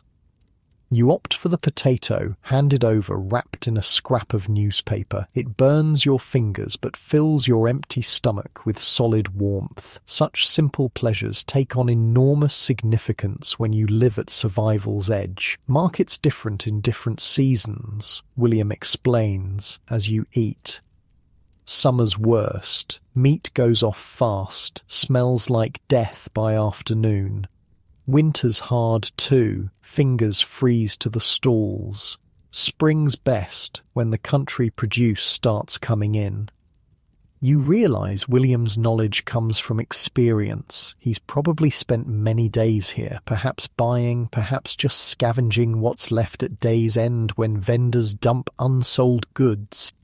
As you wander the market, you notice the diversity of East London's population. Irish labourers argue loudly over the price of tobacco. Jewish tailors examine fabric with expert eyes. A group of Lascars, South Asian sailors, huddle together speaking a language you don't recognise.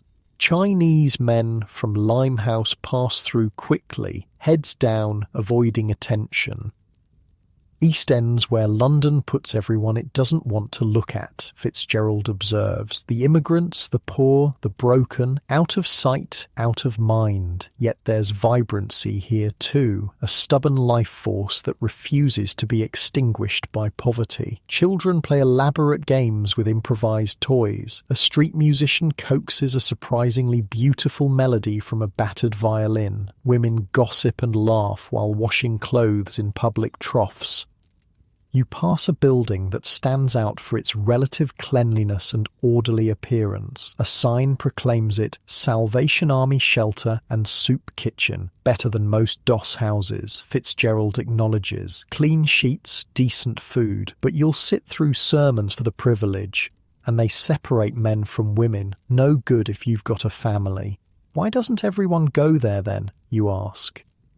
Pride, Williams says simply. Some won't take charity, others don't want religion forced down their throats, and they fill up fast, turn away more than they take in most nights. Beyond the shelter stands a large, imposing workhouse, the Victorian solution to poverty that most fear more than starvation itself. Its high walls and barred windows give it the appearance of a prison, which in many ways it is.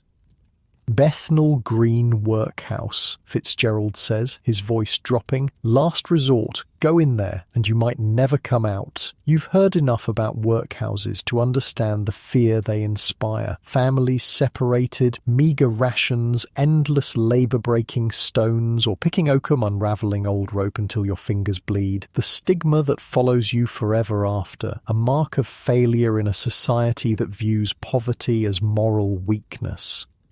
Man I knew went in last winter, William says, strong as an ox before, came out 3 months later, couldn't recognise him, skin and bones, something gone from his eyes, died a week after. You move on quickly, no one wanting to linger in the workhouse's shadow. The streets become gradually more respectable as you head west, the buildings less crowded, the faces less haunted.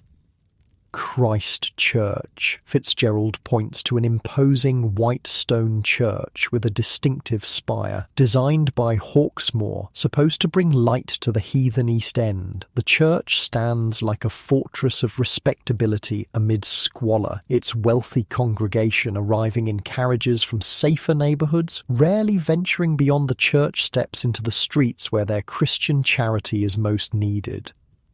As if on cue, a group of well-dressed churchgoers emerges from the service. Ladies in fine dresses and elaborate hats, gentlemen in frock coats and top hats. They pause at the top of the steps, surveying the scene below with expressions ranging from pity to disgust. One lady, younger than the rest, breaks away and approaches a thin child selling matches nearby. She presses a coin into the child's hand, earning disapproving glances from her companions. A small act of genuine charity amid performance. You circle back toward Brick Lane, where the character of the East End changes once again. Here the Jewish community has established a foothold, shops with Hebrew signs, kosher butchers, synagogues converted from old chapels. Different kind of poverty here, Fitzgerald observes. They look after their own. You won't find Jewish families in the workhouse. Community supports them, finds them work. The contrast is striking. The same economic hardship, but faced collectively rather than individually. Store owners extend credit to neighbours. Rabbis organise relief for the neediest. Children are fed by the community when parents can't provide. Makes you wonder, Williams says thoughtfully. If English poor did the same, maybe fewer would end up in places like Wilmot's. But Victorian England's Protestant ethos emphasises individual salvation, individual responsibility. Collective action is viewed with suspicion. Charity carefully rationed lest it encourage dependency. The result walks these streets, thousands left to whatever fate their individual efforts can secure. As afternoon wears on, you pass through the Nickel, the old Nickel Street Rookery, possibly London's most notorious slum. Even Fitzgerald seems uneasy here, walking faster, eyes constantly moving. "Don't stop, don't make eye contact," he murmurs. "Not safe even in daylight." The buildings here seem to be actively collapsing, walls bulging outward, roofs sagging, windows stuffed with rags instead of glass. Sewage runs openly in the street. The stench is overwhelming. A group of men watches your passage with predatory eyes. A woman calls something from a window that might be an invitation or a warning. Children that would be pitiful if they weren't so clearly dangerous play some violent game in a doorway. 7,000 people live in these few streets, Fitzgerald says once you've passed through, packed so tight they sleep in shifts, one family per room, sometimes 15 to 20 people. Average lifespan here is 16 years. 16 years, the number staggers you. Many of the children you just saw won't survive to adulthood. Disease, violence, malnutrition, accident, death finds too many paths through these narrow streets. You complete your circuit, returning to Whitechapel Road as afternoon fades toward evening. The Sunday crowd has changed character. Fewer families, more solitary men, more women whose profession is indicated by their posture and gaze rather than explicit solicitation. "Learned anything?" Fitzgerald asks as you walk. You're not sure how to answer. You've seen too much and yet barely scratched the surface of East London's complex ecosystem of survival and suffering. "I've learned there are circles within circles," you finally say. "Levels of hell I didn't know existed."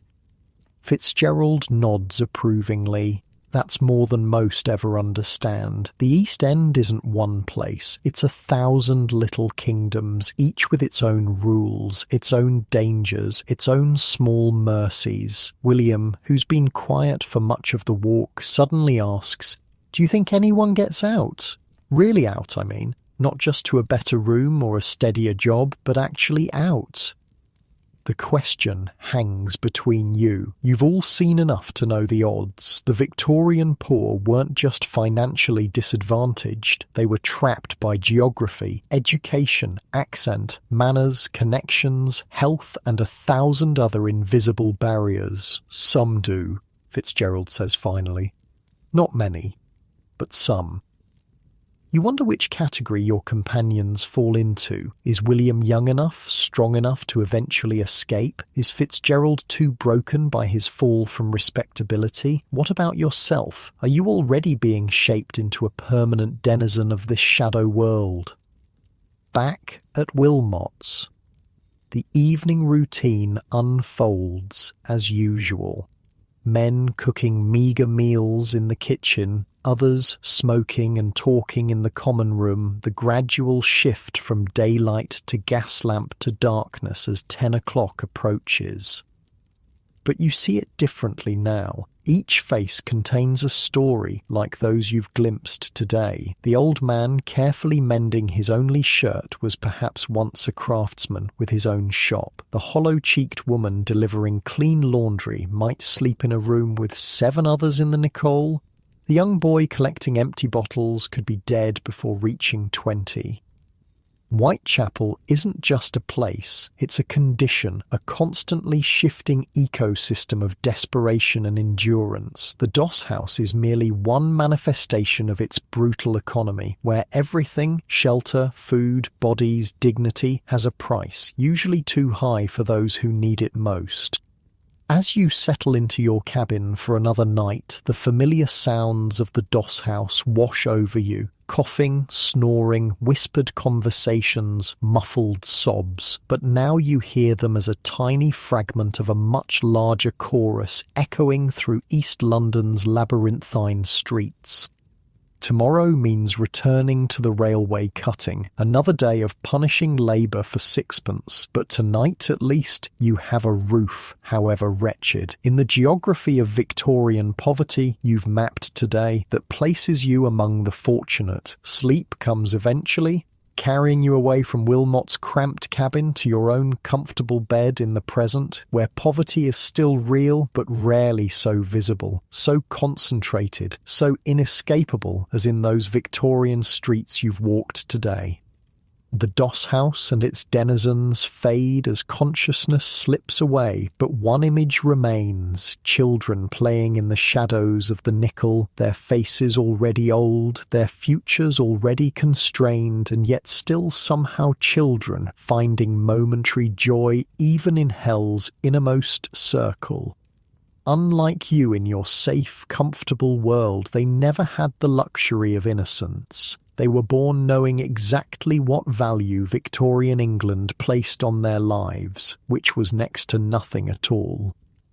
A week at the railway works has put calluses on your hands and 6 shillings in your pocket, 6 hard-earned silver pieces that represent something you haven't felt since arriving in London, a tiny cushion against immediate disaster, not security, not even close, but a moment to breathe, to consider options beyond the daily scramble for survival. What would you do, you ask Fitzgerald one evening, if you didn't have to stay at Wilmot's?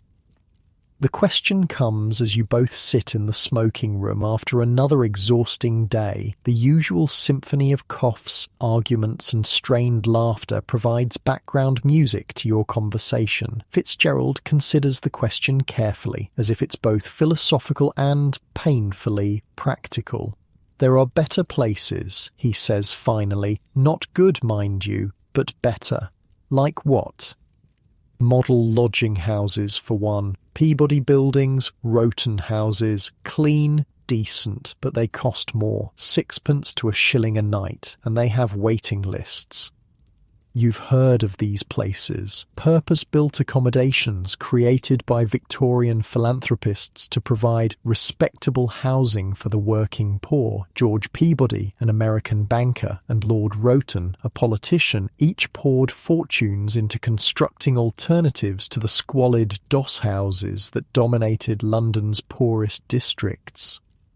difference between them and here, Fitzgerald continues, is they're designed for working men trying to climb up, not broken men sliding down. They have rules. No drinking, no fighting, must be employed, must be clean. Many here couldn't qualify if they had the money, which they don't.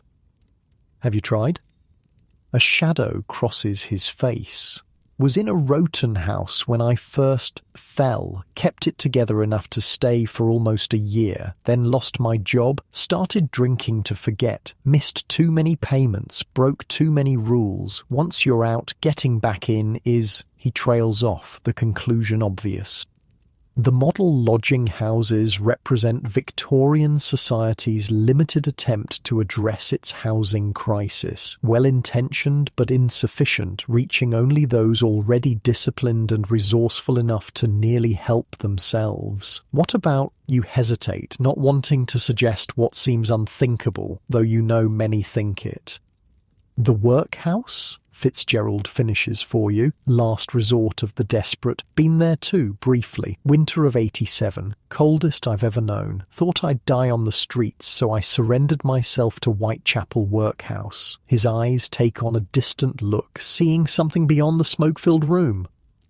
They strip you first, literally and figuratively. Take your clothes, give you a uniform that marks you as a pauper. Take your name, give you a number. Take your dignity, give you nothing in return. The workhouse was Victorian England's solution to poverty, a place that provided bare subsistence in exchange for crushing labour, deliberately made so unpleasant that only the truly desperate would choose it over any alternative. Men's ward was a long room with 50 beds, Fitzgerald continues. No privacy, not even a curtain. Food was gruel twice a day, oatmeal so thin you could read a newspaper through it. Work was breaking stones or picking oakum until your fingers bled. Families? Separated at the door. Men, women, children, all in different wards, might not see each other for months, even years. Some never reunited. Children died or were apprenticed out. Wives given different names after husbands died. Whole families just dissolved. The cruelty wasn't accidental but intentional, designed to discourage dependency and reinforce the Victorian belief that poverty was moral failure, deserving punishment, rather than misfortune, deserving compassion. How long did you stay, you ask? 3 weeks? Couldn't bear it longer, rather freeze than live like that? Many feel the same. That's why places like Wilmot's exist. Horrible as they are, at least you keep some shred of freedom. Your conversation is interrupted by shouts from the kitchen. A fight has broken out, 2 men arguing over some perceived slight or stolen possession. The deputy moves quickly to intervene, his methods more brutal than diplomatic. Within minutes, both men are on the street, their 4p forfeited, their night's shelter gone. There's always the street, William says, having quietly joined your conversation. His young face looks older in the dim gaslight, shadows emphasizing the hollows in his cheeks. Sleeping rough is the fate many Doss House residents fear most, not just for the physical discomfort, but for the absolute vulnerability it represents. Victorian London at night was a predatory landscape where the unprotected became prey. Did it for 2 months when I first came to London, William continues. Under bridges, in doorways, once in a half-built house. Rain's the worst, can't get dry for days after. Cold's bad too, but rain, he shudders at the memory. How do you survive it, you ask? Found places. Parks aren't bad in summer if you can avoid the constables. Churches sometimes leave side doors unlocked. Railway arches if you don't mind the noise. Still, he pauses. Wouldn't wish it on anyone. Night never ends when you're out there. The streets claimed countless lives each winter. The old, the sick, the intoxicated, simply never waking from their frozen sleep. Yet for many, even that risk was preferable to the workhouse's guaranteed degradation. There are some charities, Fitzgerald offers. Salvation Army has shelters, church missions, ragged schools that let street children sleep inside sometimes. But charity in Victorian London was limited and conditional, often requiring religious compliance, sobriety, or demonstrations of deserving status. The truly destitute, especially those with addiction or mental illness, frequently fell through these threadbare safety nets. Knew a fellow who got into one of the medical studies. Barney chips in from nearby, apparently listening to your conversation. Some doctor at London hospital testing new treatments. Paid him 5 shillings to be a guinea pig. Came back with burns all down his arm but said it was worth it. Rented a proper room for 2 weeks. Such stories circulate through the doss houses, desperate gambles that occasionally pay off, more often end in disappointment or worse. Men who joined dangerous salvage operations after riverside fires, women who participated in dubious medical experiments, children who squeezed into spaces adults couldn't to clean machinery that never stopped moving.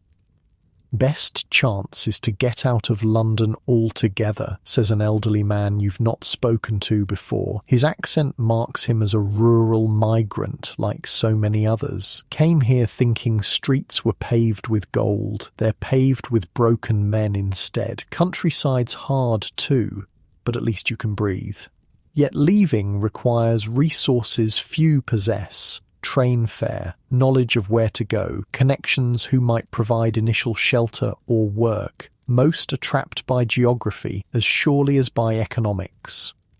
As the conversation continues, a man enters the smoking room who stands out from the usual residents. His clothes, while simple, are clean and untorn. His face, though lean, doesn't show the hollow-eyed starvation so common here. He carries a small bag and moves with purpose rather than exhaustion. "Who's that?" you ask Barney. "Harper, used to be a regular, got out about a year ago, comes back sometimes, don't know why."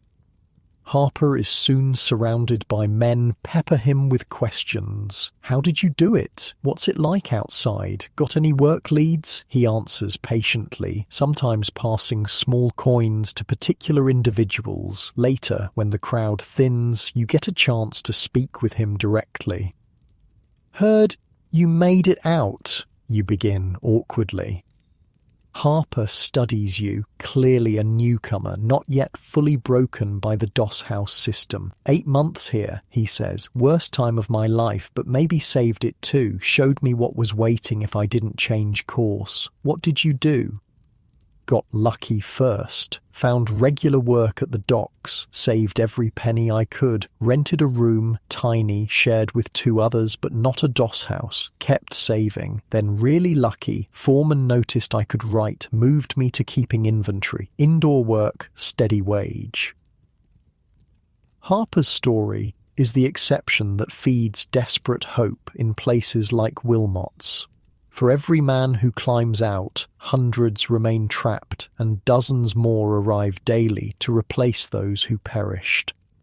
Or why come back? You ask the question most puzzling to you. Harper's expression turns complex. Guilt, gratitude, discomfort, all mixed together. Reminder, he says simply, of what waits if I slip, and he hesitates. Some helped me when I was here. Try to return that when I can. Before leaving, Harper presses something into your hand, a small card with an address. Dockmaster's always looking for men who can read and write, he says quietly. Not just muscle. Show him this. Say I sent you. The moment feels significant. A potential fork in your road, a possible way out that didn't exist minutes earlier. You pocket the card carefully, acutely aware of its disproportionate value relative to its size. That night in your cabin, you think about alternatives. The workhouse with its institutional cruelty, the streets with their deadly exposure, the model lodging houses with their waiting lists and requirements. Even Harper's miracle of escape required both extraordinary effort and extraordinary luck. Through the thin partition, you hear Fitzgerald's voice, softly reciting what sounds like a letter he'll never send. My dearest Emily, the children must be so grown now. I think of you every day and dream of returning when I can provide properly again. Please tell them their father loves them, that circumstances and not choice keep us apart. His words trail into muffled sounds that might be suppressed sobs. The human cost of Victorian poverty suddenly crystallizes, not just physical suffering, but the severing of fundamental bonds, the slow death of identity and connection. The next morning, an unusual sight greets you in the kitchen, a well-dressed gentleman accompanied by a harried-looking official. The newcomer stands out absurdly in his fine coat and top hat, like an exotic bird landed in a chicken coop. Health inspector, Barney explains under his breath, comes twice a year to pretend he's enforcing standards. Owner always knows in advance, of course. Place got cleaned yesterday, first time since Christmas. You watch the charade unfold, the inspector making notes while carefully avoiding anything he'd actually have to report, the official guiding him away from the worst areas, the deputy hovering nervously until they leave. Lot of talk about reform these days, Fitzgerald comments, as you head out for another day at the railway cutting. Articles in the papers, speeches in Parliament, been going on for decades. Streets and doss houses look exactly the same. He's not entirely right. Changes were happening, though glacially slow by modern standards. Victorian social reformers like Charles Booth, Henry Mayhew, and Octavia Hill were documenting urban poverty with unprecedented detail. Their work was gradually shifting public opinion, challenging the comfortable belief that the poor deserved their fate. New buildings were rising, not just the philanthropic model lodging houses, but entire planned communities at London's edges designed to relocate slum dwellers to healthier environments. New laws were being passed, tentative steps toward housing standards, sanitation requirements, limits on overcrowding. But for men like you, Fitzgerald and William, such changes might as well be occurring on another planet. Your world remains Wilmot's creaking stairs, the railway cuttings punishing labour, the constant mathematical calculation of pennies earned versus survival purchased. That evening, something unusual happens at the Doss house. A visitor arrives who isn't an inspector, resident, or owner. She's a middle-aged woman in practical but decent clothes carrying a large bag. Nurse, Barney identifies her, from the London hospital, comes once a month to treat what she can. Owner hates it but can't really stop her. She knows too many officials. The nurse sets up in a corner of the kitchen, creating an impromptu clinic. Men line up, some with obvious injuries from workplace accidents, others with the persistent coughs that signal tuberculosis, still others with conditions less visible but no less debilitating. You join the line, not for yourself, but out of curiosity. When your turn comes, the nurse looks up with tired eyes that have seen too much suffering to be shocked by anything Wilmot's can present. I'm not ill, you explain. Just wondered why you do this. Her hands continue preparing bandages as she answers, because no one else will. These men can't afford doctors, can't take time off to visit hospitals, so either I come to them or they suffer until they can't work, then end up in the workhouse infirmary, which is just a slower death. Does it make a difference? She pauses, considering the question seriously. Sometimes I save a finger that would have been lost to infection. Sometimes I ease pain that would have driven a man to drink himself senseless. Sometimes I just listen to someone who's been invisible too long. She resumes her work. Small mercies in a merciless world. It's what I can offer.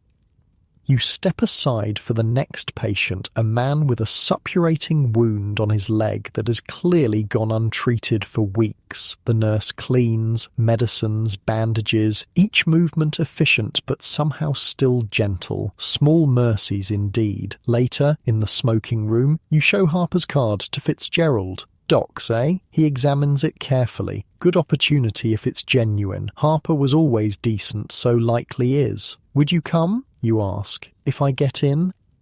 The question seems to startle him. Me? I'm not... He gestures vaguely at himself, as if his brokenness is visible. Don't do me any favours. I'm settled here. Settled in hell? Familiar hell, at least. That's the trap of places like Wilmot's. They break you until adapting to them feels like accomplishment, until leaving feels more frightening than staying. The devil you know becomes perversely comforting. William, though, shows interest when you mention the possibility.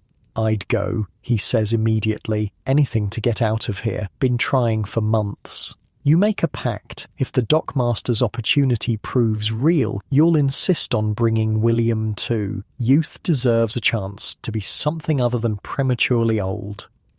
That night, sleep eludes you despite bone-deep exhaustion. The card in your pocket represents possibility, fragile, uncertain, but real. Yet possibility itself is dangerous in a place designed to crush it. You think about the nurse with her small mercies, Harper with his survivor's guilt, Fitzgerald with his letters to absent family. Different responses to the same brutal system, different ways of preserving humanity when everything conspires to strip it away. Through the thin walls come the familiar sounds of the doss house at night, coughing, snoring, whispered conversations, occasional sobs. But tonight they sound different somehow. Not just the soundtrack of misery, but the persistent pulse of life continuing despite everything aligned against it. Each breath, each heartbeat, each morning rise despite aching muscles and empty stomach. Small acts of rebellion against a world that would prefer these men simply disappear. Simply continuing becomes a kind of victory when nothing else remains. Unlike your comfortable existence now, listening to this story in safety, the Victorian poor faced each day knowing it might be their last, that a workplace accident, winter cold, or simple starvation might end their struggle. Yet they persisted, enduring conditions that we can barely imagine, finding moments of dignity even in degradation. As exhaustion finally overtakes you, one thought follows into dreams, that perhaps the greatest poverty isn't lack of money or shelter or food, but lack of hope. By that measure, the card in your pocket makes you richer than you've been since arriving in this shadow world. Sleep comes at last, carrying you away from Wilmot's creaking cabin to whatever tomorrow might bring. Railway cutting or dockmaster's office, continued struggle or first step toward escape. The doss house and its denizens fade as consciousness slips away, but something remains, a new understanding that survival itself in such circumstances requires a courage few of us in more fortunate times will ever need to discover within ourselves. The opportunity at the docks proves real. The dock master, a gruff man with hands like leather and a voice to match, looks skeptically at Harper's card, then at you and William. Harper vouches for you, he says, chewing on an unlit pipe. Says you can read, write, and count. That true? You both nod eagerly. Don't need muscles for inventory work, need brains and honesty. You steal from me your wish for the comfort of prison. Clear? Another nod. 6pence daily to start. Prove useful, might see 8pence. Sundays off unless a ship needs immediate unloading. Start tomorrow, 6 sharp. Just like that, your circumstances shift. Regular work, indoor work, work that won't break your body before your 30th birthday. It's not wealth or security by any modern standard, but in the Victorian context, it's a significant step up from the precarious existence you've known. That evening, returning to Wilmot's feels different. It's no longer your only option, merely your current one. With steady wages, better accommodations become possible. Not immediately, but soon. You share the news with Fitzgerald, expecting congratulations. Instead, his reaction surprises you. "Good for you," he says, but his eyes avoid yours. There's something in his voice, not quite resentment, but a complex mixture of emotions. Happiness for you, perhaps, tinged with despair at his own inability to grasp similar opportunities. The offer to come with us stands, you remind him. Harper mentioned they need multiple inventory clerks. Fitzgerald shakes his head. My time's passed. Been too long, broken too much. He finally meets your gaze. Some men don't get out. That's just how it is. You focus on your chance. His words trouble you as you prepare for your final night at the Doss House. Is he right? Are some people simply beyond salvation once they've fallen far enough? Or is his despair itself the final trap, the moment when possibility becomes unimaginable? You're still pondering this when a commotion erupts downstairs. Raised voices, then a woman's shout loud enough to carry through the building. Curious, you descend to the kitchen. A woman stands arguing fiercely with the deputy. She's perhaps 30, though hardship makes precise age difficult to guess. Her clothes are threadbare but meticulously mended, her face lined but determined. "I know he's here," she insists. "Just let me see him. 5 minutes. "No women in the men's doss," the deputy repeats flatly. "Rules are rules." You recognise her, Bessie, the woman who asked about Tom weeks ago. Her desperation has clearly mounted since then. "Please," she begs, her voice cracking. "The baby's worse. Doctor says without medicine." She can't finish the sentence. "Not my concern," the deputy says, unmoved. Your man makes his choices. Something breaks in Bessie at these words. The desperation hardens to fury.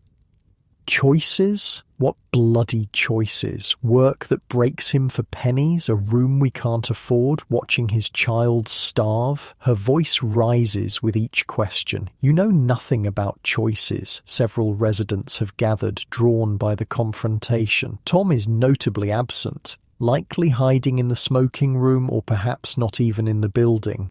"I'll fetch him," you offer impulsively. "If he's here." The deputy glares but doesn't stop you as you head to the smoking room. Tom is indeed there, hunched over a mug of tea, clearly aware of his wife's presence but unwilling to face her. She's desperate, you tell him. Something about medicine for the baby. Tom's face twists with shame and anger. "Think I don't know? Think I want my child sick? But what can I do? Work's been scarce. What I get barely keeps us in that one room." Then tell her that. She's fighting for you out there while you hide. Your words strike home. Tom straightens slightly, then nods and follows you back to the kitchen. The reunion is painful to witness. Bessie's relief at seeing him quickly morphing to anger. Tom's defensiveness giving way to guilt. Their argument plays out in harsh whispers, conscious of the audience watching this private drama. 4 days you've been gone. Looking for work, wasn't I? What good am I without money? Your son's been asking for you, crying for his dar.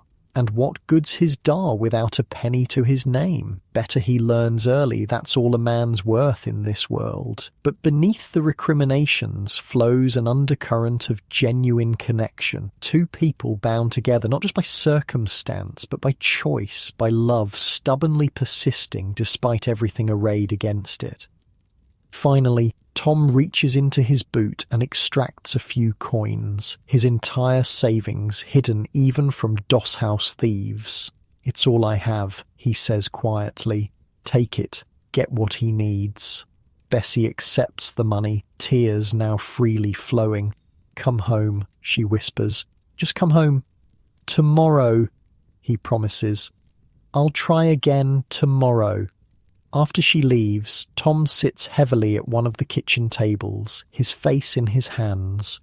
You hesitate, then join him. "Hard," you say simply. He looks up, eyes red.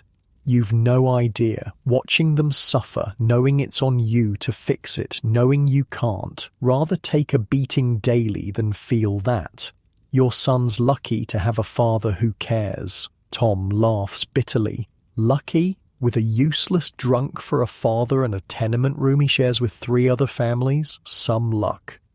The encounter opens your eyes to a dimension of doss house life you hadn't fully considered. Most men here aren't solitary figures cut adrift from all connection. Many have families, wives and children they can't support, can't live with, but can't abandon either.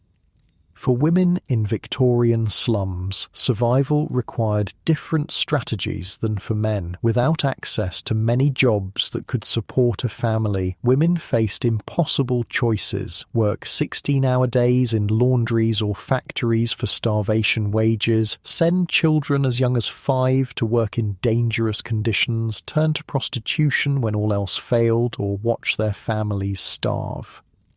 "Women have it worse," Barney says later when you mention Tom's situation. "Men's doss houses are grim, but women's," he shakes his head, "different dangers altogether. Though you've never seen one, you know women's doss houses exist, often on the same streets as men's, sometimes even in the same buildings with separate entrances and strictly enforced segregation.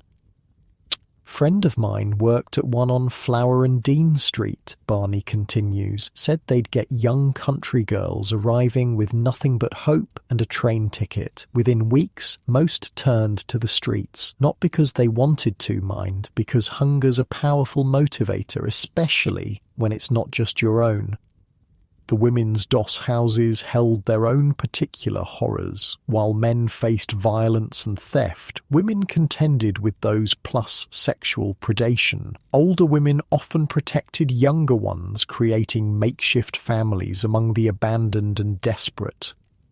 "Different class of women had different options," Fitzgerald adds, joining your conversation. "Educated women might find work as governesses or companions. Strong women might do laundry or factory work. Pretty women." He doesn't finish, but doesn't need to.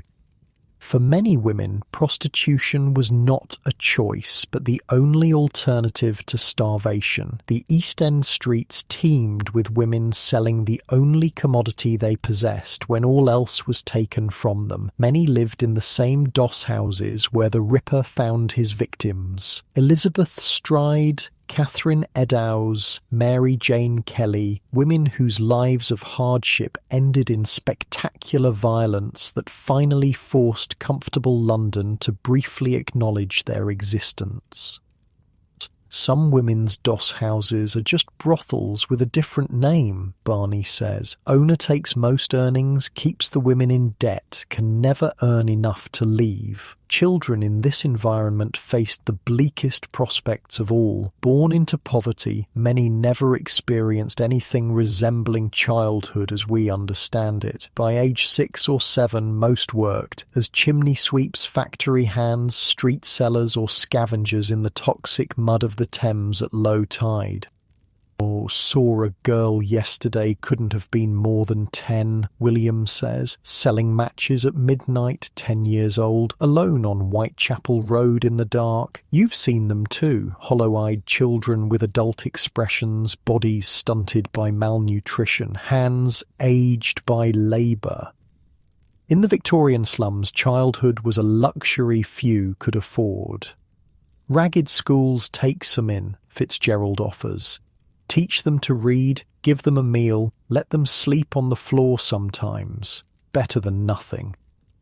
The ragged schools, charitable institutions for destitute children were among the few bright spots in the dark landscape of Victorian poverty. Founded by well-meaning middle-class reformers, they offered basic education and occasional shelter to children who would otherwise receive neither. "My youngest went to one for a while," Tom says, rejoining the conversation. "Learned his letters before the cough got bad. Teacher said he was clever." Pride briefly illuminates his tired face before darkness reclaims it. What good's clever in the East End, though? Clever doesn't fill bellies. The conversation turns to families who manage to stay together despite everything, crowded into single rooms in tenements, sharing beds, cooking meals on tiny grates, existing in spaces barely adequate for one person, let alone 5 or 6. "Lived in a room like that when I first married," Barney recalls. 10 feet by 12, shared with my wife's sister and her man, curtain down the middle for privacy, hot as hell in summer, freezing in winter, but we were together, at least. These family accommodations represented a step above the doss house, but carried their own horrors: complete lack of privacy, children witnessing everything from marital relations to childbirth to death, infectious diseases spreading inevitably through households where quarantine was impossible. "There's one building off Dorset Street," Fitzgerald says, "where 60 families share a single water pump and 2 privies. Children play in gutters running with waste. Women try to keep clean houses in places where cleanliness is impossible. Yet even in these appalling conditions, women created homes, tiny corners swept clean, a salvaged flower in a cracked cup, bed sheets mended until more patch than original fabric, small assertions of dignity and humanity in circumstances designed to strip both away." "My mother kept the whitest doorstep on our street," William says suddenly. "Scrubbed it daily no matter how tired she was from the laundry. Said a clean step meant we weren't beaten yet." The night deepens as these conversations wind through the smoking room. Men who rarely speak of families now share fragments of lives beyond the doss house walls. Wives maintaining homes without husbands present, children growing up barely knowing fathers who leave before dawn and return after dark, communities of women supporting each other when men cannot or will not. A different picture of Victorian poverty emerges, not just individual suffering, but the fracturing of the family unit under economic pressures so extreme that simply remaining together became nearly impossible. "Tomorrow's my last night here," you remind Fitzgerald as the conversation finally winds down. "Still time to change your mind about the docks." He shakes his head. "Some ships sail without certain passengers. That's life. What about your family, the ones in your letters?" Pain flashes across his face.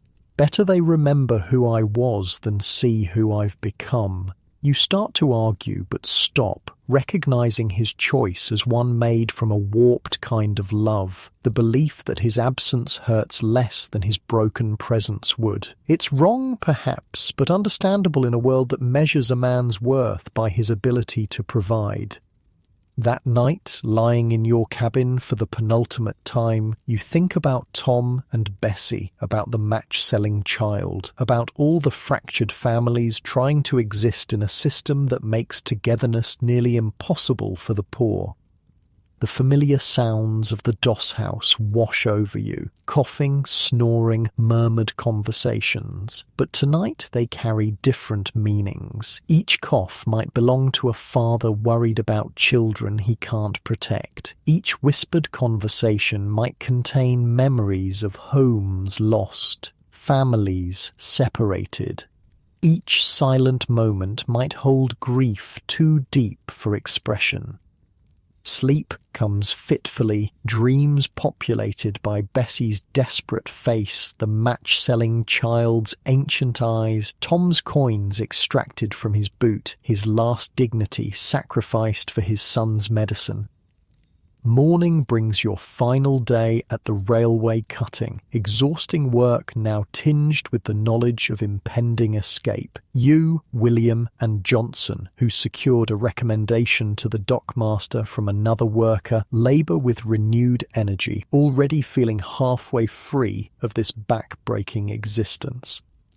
That evening, returning to Wilmot's feels surreal, like visiting a place that was once home but no longer is, though you haven't physically left yet. You notice details you've stopped seeing, the permanent grime ground into the kitchen tables, the desperation poorly masked as camaraderie, the resigned acceptance in most faces.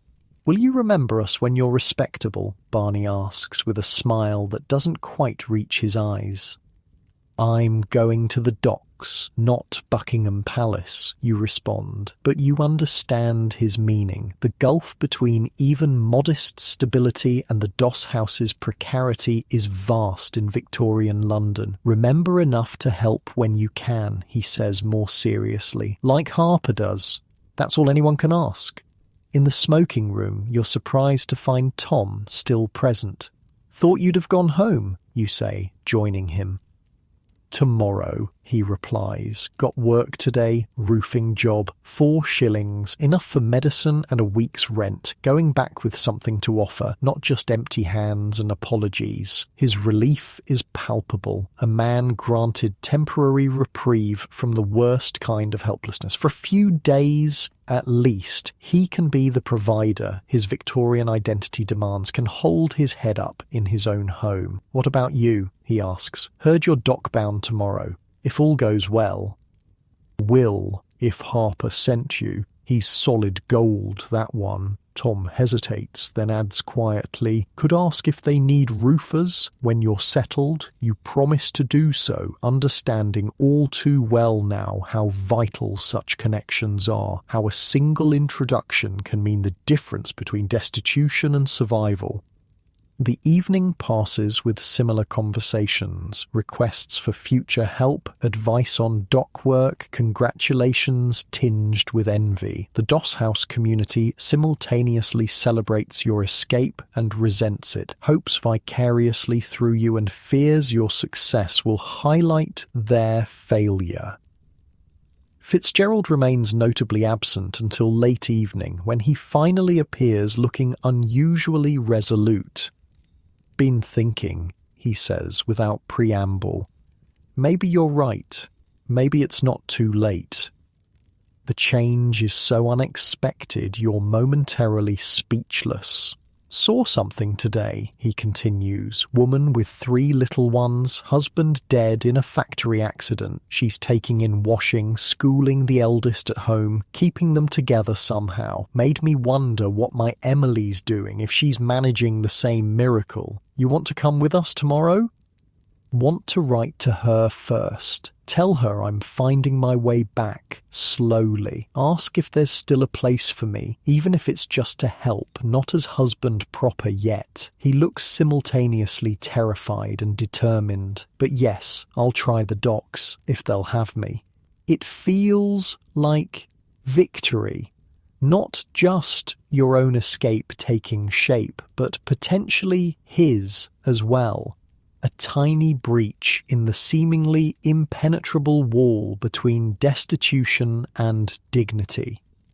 As lights out approaches on your final night, you take a moment to truly see your cabin, the narrow bed that's been your only guaranteed space, the thin walls that have contained your dreams and nightmares, the worn floorboards that have supported you when nothing else would. For all its squalor and discomfort, Wilmot's provided what its name promised. Lodging. Not home, never that, but shelter when the alternative was none. That counts for something, even if the cost was paid in dignity as well as pennies. The bell rings for lights out. Darkness falls on your last night as a Doss House resident. Tomorrow brings new challenges, but also new possibilities. Work that won't break your body, wages that might eventually secure better accommodations, perhaps even the foundation for something resembling a future. Sleep comes easier tonight, carrying you from Victorian London's harshest realities toward whatever tomorrow holds. As consciousness fades, one thought lingers, that for every person escaping places like Wilmot's, countless others remain trapped, not through lack of effort or character, but through a system designed to create more broken bodies than it can or will accommodate. Their struggles continue in darkened cabins throughout the East End, in tenement rooms where families crowd together, in women's doss houses where safety is as scarce as privacy, in streets where children grow old before their time. Unlike your comfortable existence, these Victorian lives unfold in shadow, unseen, unvalued, but stubbornly, persistently human despite everything that conspires to make them less so.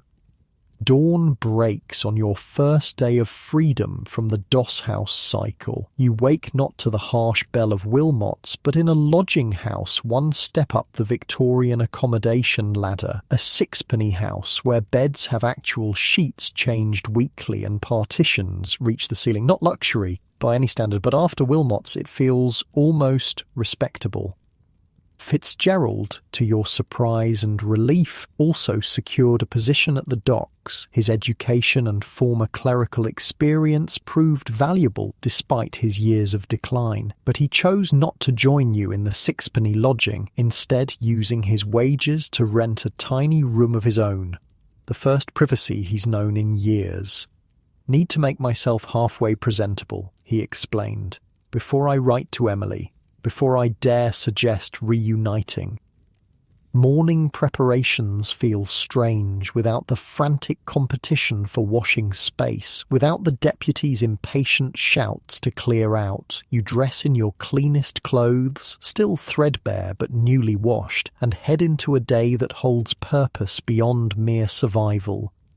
The docks present their own challenges: strict timekeeping, demanding supervisors, complex inventory systems to learn. But compared to the railway cutting's backbreaking labour or the desperate daily hunt for casual work, it feels almost like opportunity. "Different world, isn't it?" Johnson comments during a brief break. "You've been checking manifests against crates of imported goods, tea from India, cotton from America, wine from France, the empire's wealth flowing through your hands while barely leaving a trace on your own circumstances."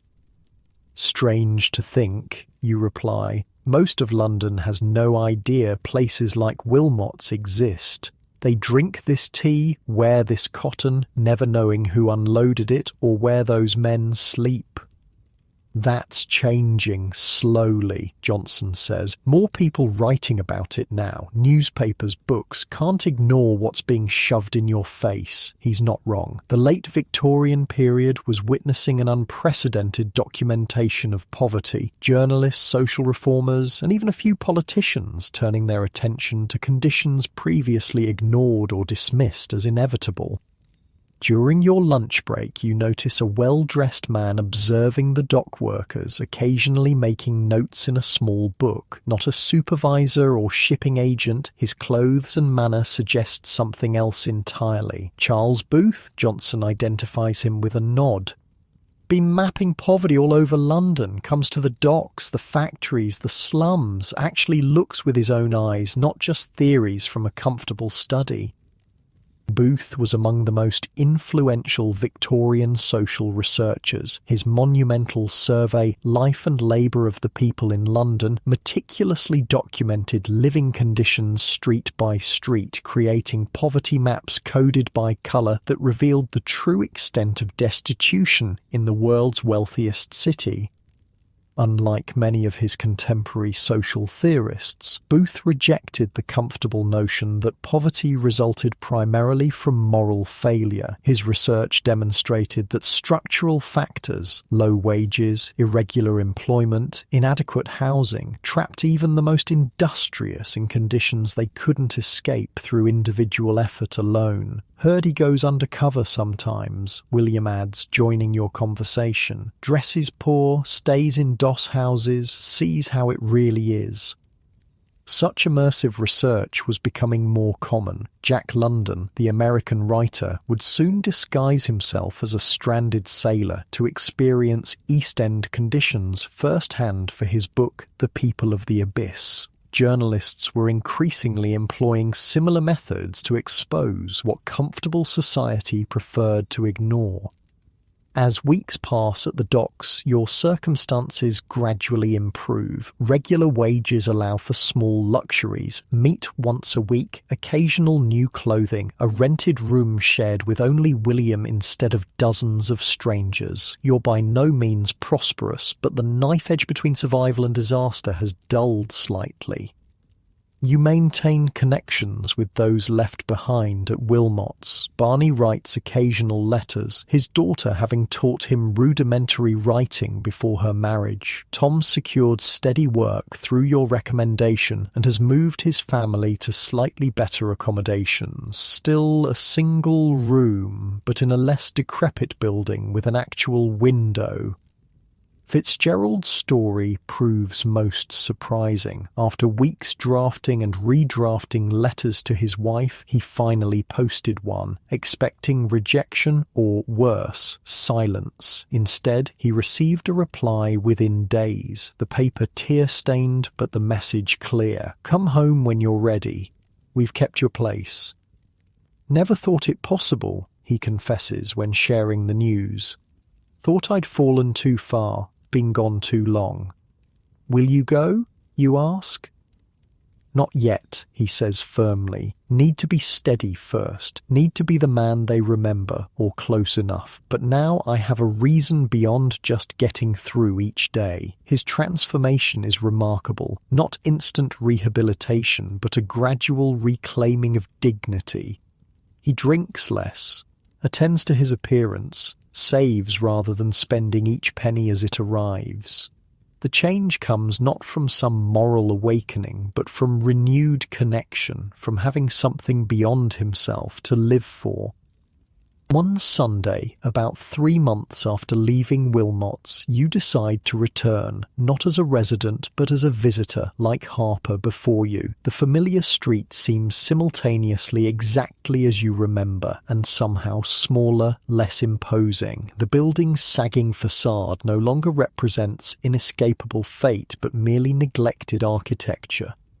Inside, little has changed. The same smell assaults your nostrils. Unwashed bodies, boiled cabbage, damp clothing. The same deputy guards the door, barely recognizing you despite your months of residence. The same weary men occupy the kitchen and smoking room. Their faces interchangeable with those you knew, though the individuals may differ. You find Barney in his usual corner of the smoking room, his health visibly declined since your departure. The persistent cough has deepened, his breathing now laboured even at rest. "Dock work suits you," he observes, looking you over. "Got meat on your bones now, colour in your face." You've brought small gifts, tobacco, tea, a bottle of decent gin to share. Not charity exactly, but acknowledgement of shared experience, of the thin line between your current stability and their continuing struggle. "Heard about changes coming," Barney says, after accepting a cup of gin with shaking hands. "Council talking about new regulations for doss houses, proper inspections, not just show visits, minimum standards for space, air, sanitation." Such reforms were indeed gaining momentum. The Victorian era's final decades saw increasing government intervention in areas previously left to market forces alone. Housing regulations, public health measures, factory safety laws, each represented recognition, however grudging, that industrialization and urbanization had created problems beyond individual solution. Will it matter, you ask, genuinely curious? Rules are one thing, enforcement's another. Barney shrugs, triggering another coughing fit. "Might not help me," he manages finally. "Too late for some of us, but the young ones, the children, maybe." His perspective surprises you, this capacity to hope for improvements he'll likely never experience, to value changes that come too late for personal benefit. It's a peculiar generosity of spirit in a place designed to crush exactly that. As evening approaches, the Doss house fills with its nightly population, men returning from whatever labour they've found, others empty-handed but with just enough coins for shelter. The familiar rituals unfold, queuing for kitchen space, settling disputes over seating, preparing for the night ahead. You notice a new resident, barely more than a boy, clearly experiencing his first night in such accommodations. His face shows the same shocked disbelief you imagine yours once displayed, the disorienting realization that this is what passes for shelter in the world's wealthiest city. Impulsively, you approach him. First night? He nods, eyes wary. Rough at first, you acknowledge. Gets not better exactly, more familiar. How long were you here? He asks. Few months, not any more. You hesitate, then add, there are ways out. Not easy, but possible. His expression remains skeptical, but something shifts slightly. Perhaps the first fragile seed of hope that this represents temporary hardship rather than permanent condition. Before leaving, you visit the cabins one last time, climbing the familiar stairs that once led to your nightly prison and refuge. The sleeping floor is unchanged, row upon row of wooden partitions, creating the illusion of privacy without its substance. The air still thick with coughs and snores, the walls still thin enough to transmit every sound. Your former cabin now houses someone else, another body in the endless relay of Victorian poverty, another temporary occupant of a space designed for transience rather than dwelling. You wonder briefly how many men have slept in that bed since your departure. How many more will follow before any meaningful change occurs?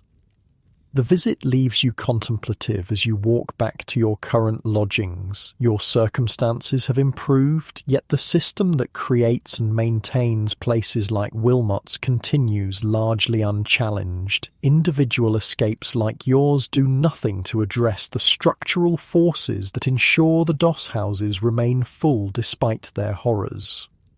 This tension characterized Victorian social reform, individual charity in exceptional cases celebrated while systemic solutions remained elusive or actively opposed. For every philanthropist building model housing, dozens of slum landlords continued extracting maximum profit from minimum investment. For every investigative journalist exposing conditions, hundreds of comfortable citizens preferred ignorance to uncomfortable knowledge.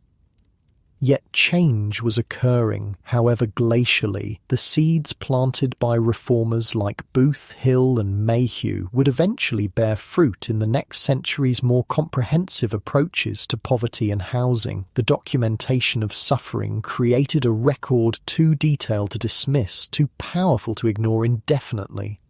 In your rented room that night, with William already asleep in the bed opposite, you think about how quickly life at Wilmot's is fading from immediate experience to memory, the desperate calculations of pennies, the nightly search for the least bug-infested position, the morning competition for washing space, all receding like a fever dream as more stable routines replace them. You think about Fitzgerald, rebuilding himself piece by piece for the family that waits, about Tom, balancing precariously between family responsibility and economic reality, about Barney, whose escape will likely come only through death rather than improved circumstances. Each represents a different Victorian possibility: rehabilitation, persistent struggle, terminal decline, each navigating a system that offers too few exits from poverty and too many entrances. A letter arrives the following week from Harper, the man whose recommendation started your dock journey. He secured a position as shipping agent's assistant, another step up the precarious ladder. His note contains an offer to speak with his employer about potential opportunities, should your inventory work prove satisfactory. Such connections represent the most common escape route from Victorian poverty, not broad social change but individual patronage, the notice and assistance of someone slightly higher on the economic ladder, not meritocracy but relationship, not systemic justice, but personal intervention. You share the news with William, whose eyes light with the same cautious hope you feel. We could actually get somewhere, he says wonderingly, not just survive, but live. For most in Victorian London, survival alone consumed all available energy and resources. The luxury of imagining beyond immediate needs, of planning, saving, building, remained inaccessible when each day presented a renewed battle for basic necessities. Your thoughts turn again to those still at Wilmot's, still caught in poverty's relentless cycle. You make a private commitment that, like Harper, you'll return when circumstances permit, will extend whatever modest assistance your position allows, not from guilt or obligation, but from recognition of shared humanity, of the arbitrary nature of who rises and who remains trapped. This too characterized the Victorian response to poverty, personal charity alongside inadequate systemic solutions, individual connections attempting to bridge chasms too wide for such narrow spans. Winter arrives, bringing new hardships to those without adequate shelter or fuel. Reports circulate of deaths in doss houses from cold and disease, of increased crowding as even the most independent seek any available indoor space. You think often of your former cabin, wondering who shelters there now, whether they'll survive until spring. Your own circumstances continue their gradual improvement. The shipping agent's assistant position materializes as promised, bringing slightly higher wages and potential for advancement. William secures his own opportunity through diligent work and careful observation of those above him. Fitzgerald writes that he saved nearly enough to justify returning to his family, perhaps by year's end. Small victories in a war with too many casualties, but victories nonetheless. One evening, reading a newspaper account of parliamentary debates on housing reform, you come across a quotation from a recently published work, American writer Jack London's account of his time in East End doss houses. I contend that at least a man who does his day's work should have a room to himself where he can lock the door and be safe in his possessions, where he can sit down and read by a window or look out, where he can come and go whenever he wishes, where he can accumulate a few personal belongings other than those he carries about with him on his back and in his pockets, where he can hang up pictures of his mother, sister, sweetheart, ballet dancers, or bulldogs, as his heart listeth in short, one place of his own on the earth of which he can say, "This is mine, my castle, the world stops at the threshold, here am I, lord and master." The words resonate deeply, articulating what you experienced but couldn't fully express, capturing the fundamental dignity denied to doss house residents, not luxury or comfort, but simply space, privacy, security, the material foundations for humanity rather than mere existence. And in that moment, despite knowing how many remain trapped, how little has truly changed, you allow yourself to feel something like hope, not just for your individual future, but for broader possibility, for a world slowly awakening to conditions previously ignored or accepted. Victorian London's transformation wouldn't come through sudden revolution, but through this gradual accumulation of witness, documentation, and reluctant recognition, through ordinary people looking directly at what they'd previously avoided seeing, through the slow acknowledgement that poverty reflected social arrangement rather than moral failure. As sleep approaches, you think about the distance travelled from your first night at Wilmot's, not just physical distance, but psychological, emotional, existential. The Doss House shapes those who pass through it, leaving marks that never fully fade, but it doesn't necessarily define them, doesn't inevitably determine what they might become. In this final moment before consciousness fades, you hold both realities simultaneously, the persistent suffering of those still trapped in places like Wilmot's and the possibility, however fragile, of different outcomes, not forgetting the darkness while acknowledging points of light, not dismissing systemic failure while honouring individual resilience. This balance between acknowledging suffering and maintaining hope characterized the best Victorian responses to poverty, not sentimental charity that changed nothing fundamental, not fatalistic acceptance of misery as inevitable, but clear-eyed witness combined with stubborn belief in the possibility of better arrangements. Sleep comes gently, carrying you from Victorian London's complex legacy toward dreams. The Doss House recedes, its denizens fading into history's shadows, yet not forgotten, their struggles neither romanticised nor dismissed but held in memory as testimony to both human capacity for endurance and societal capacity for indifference.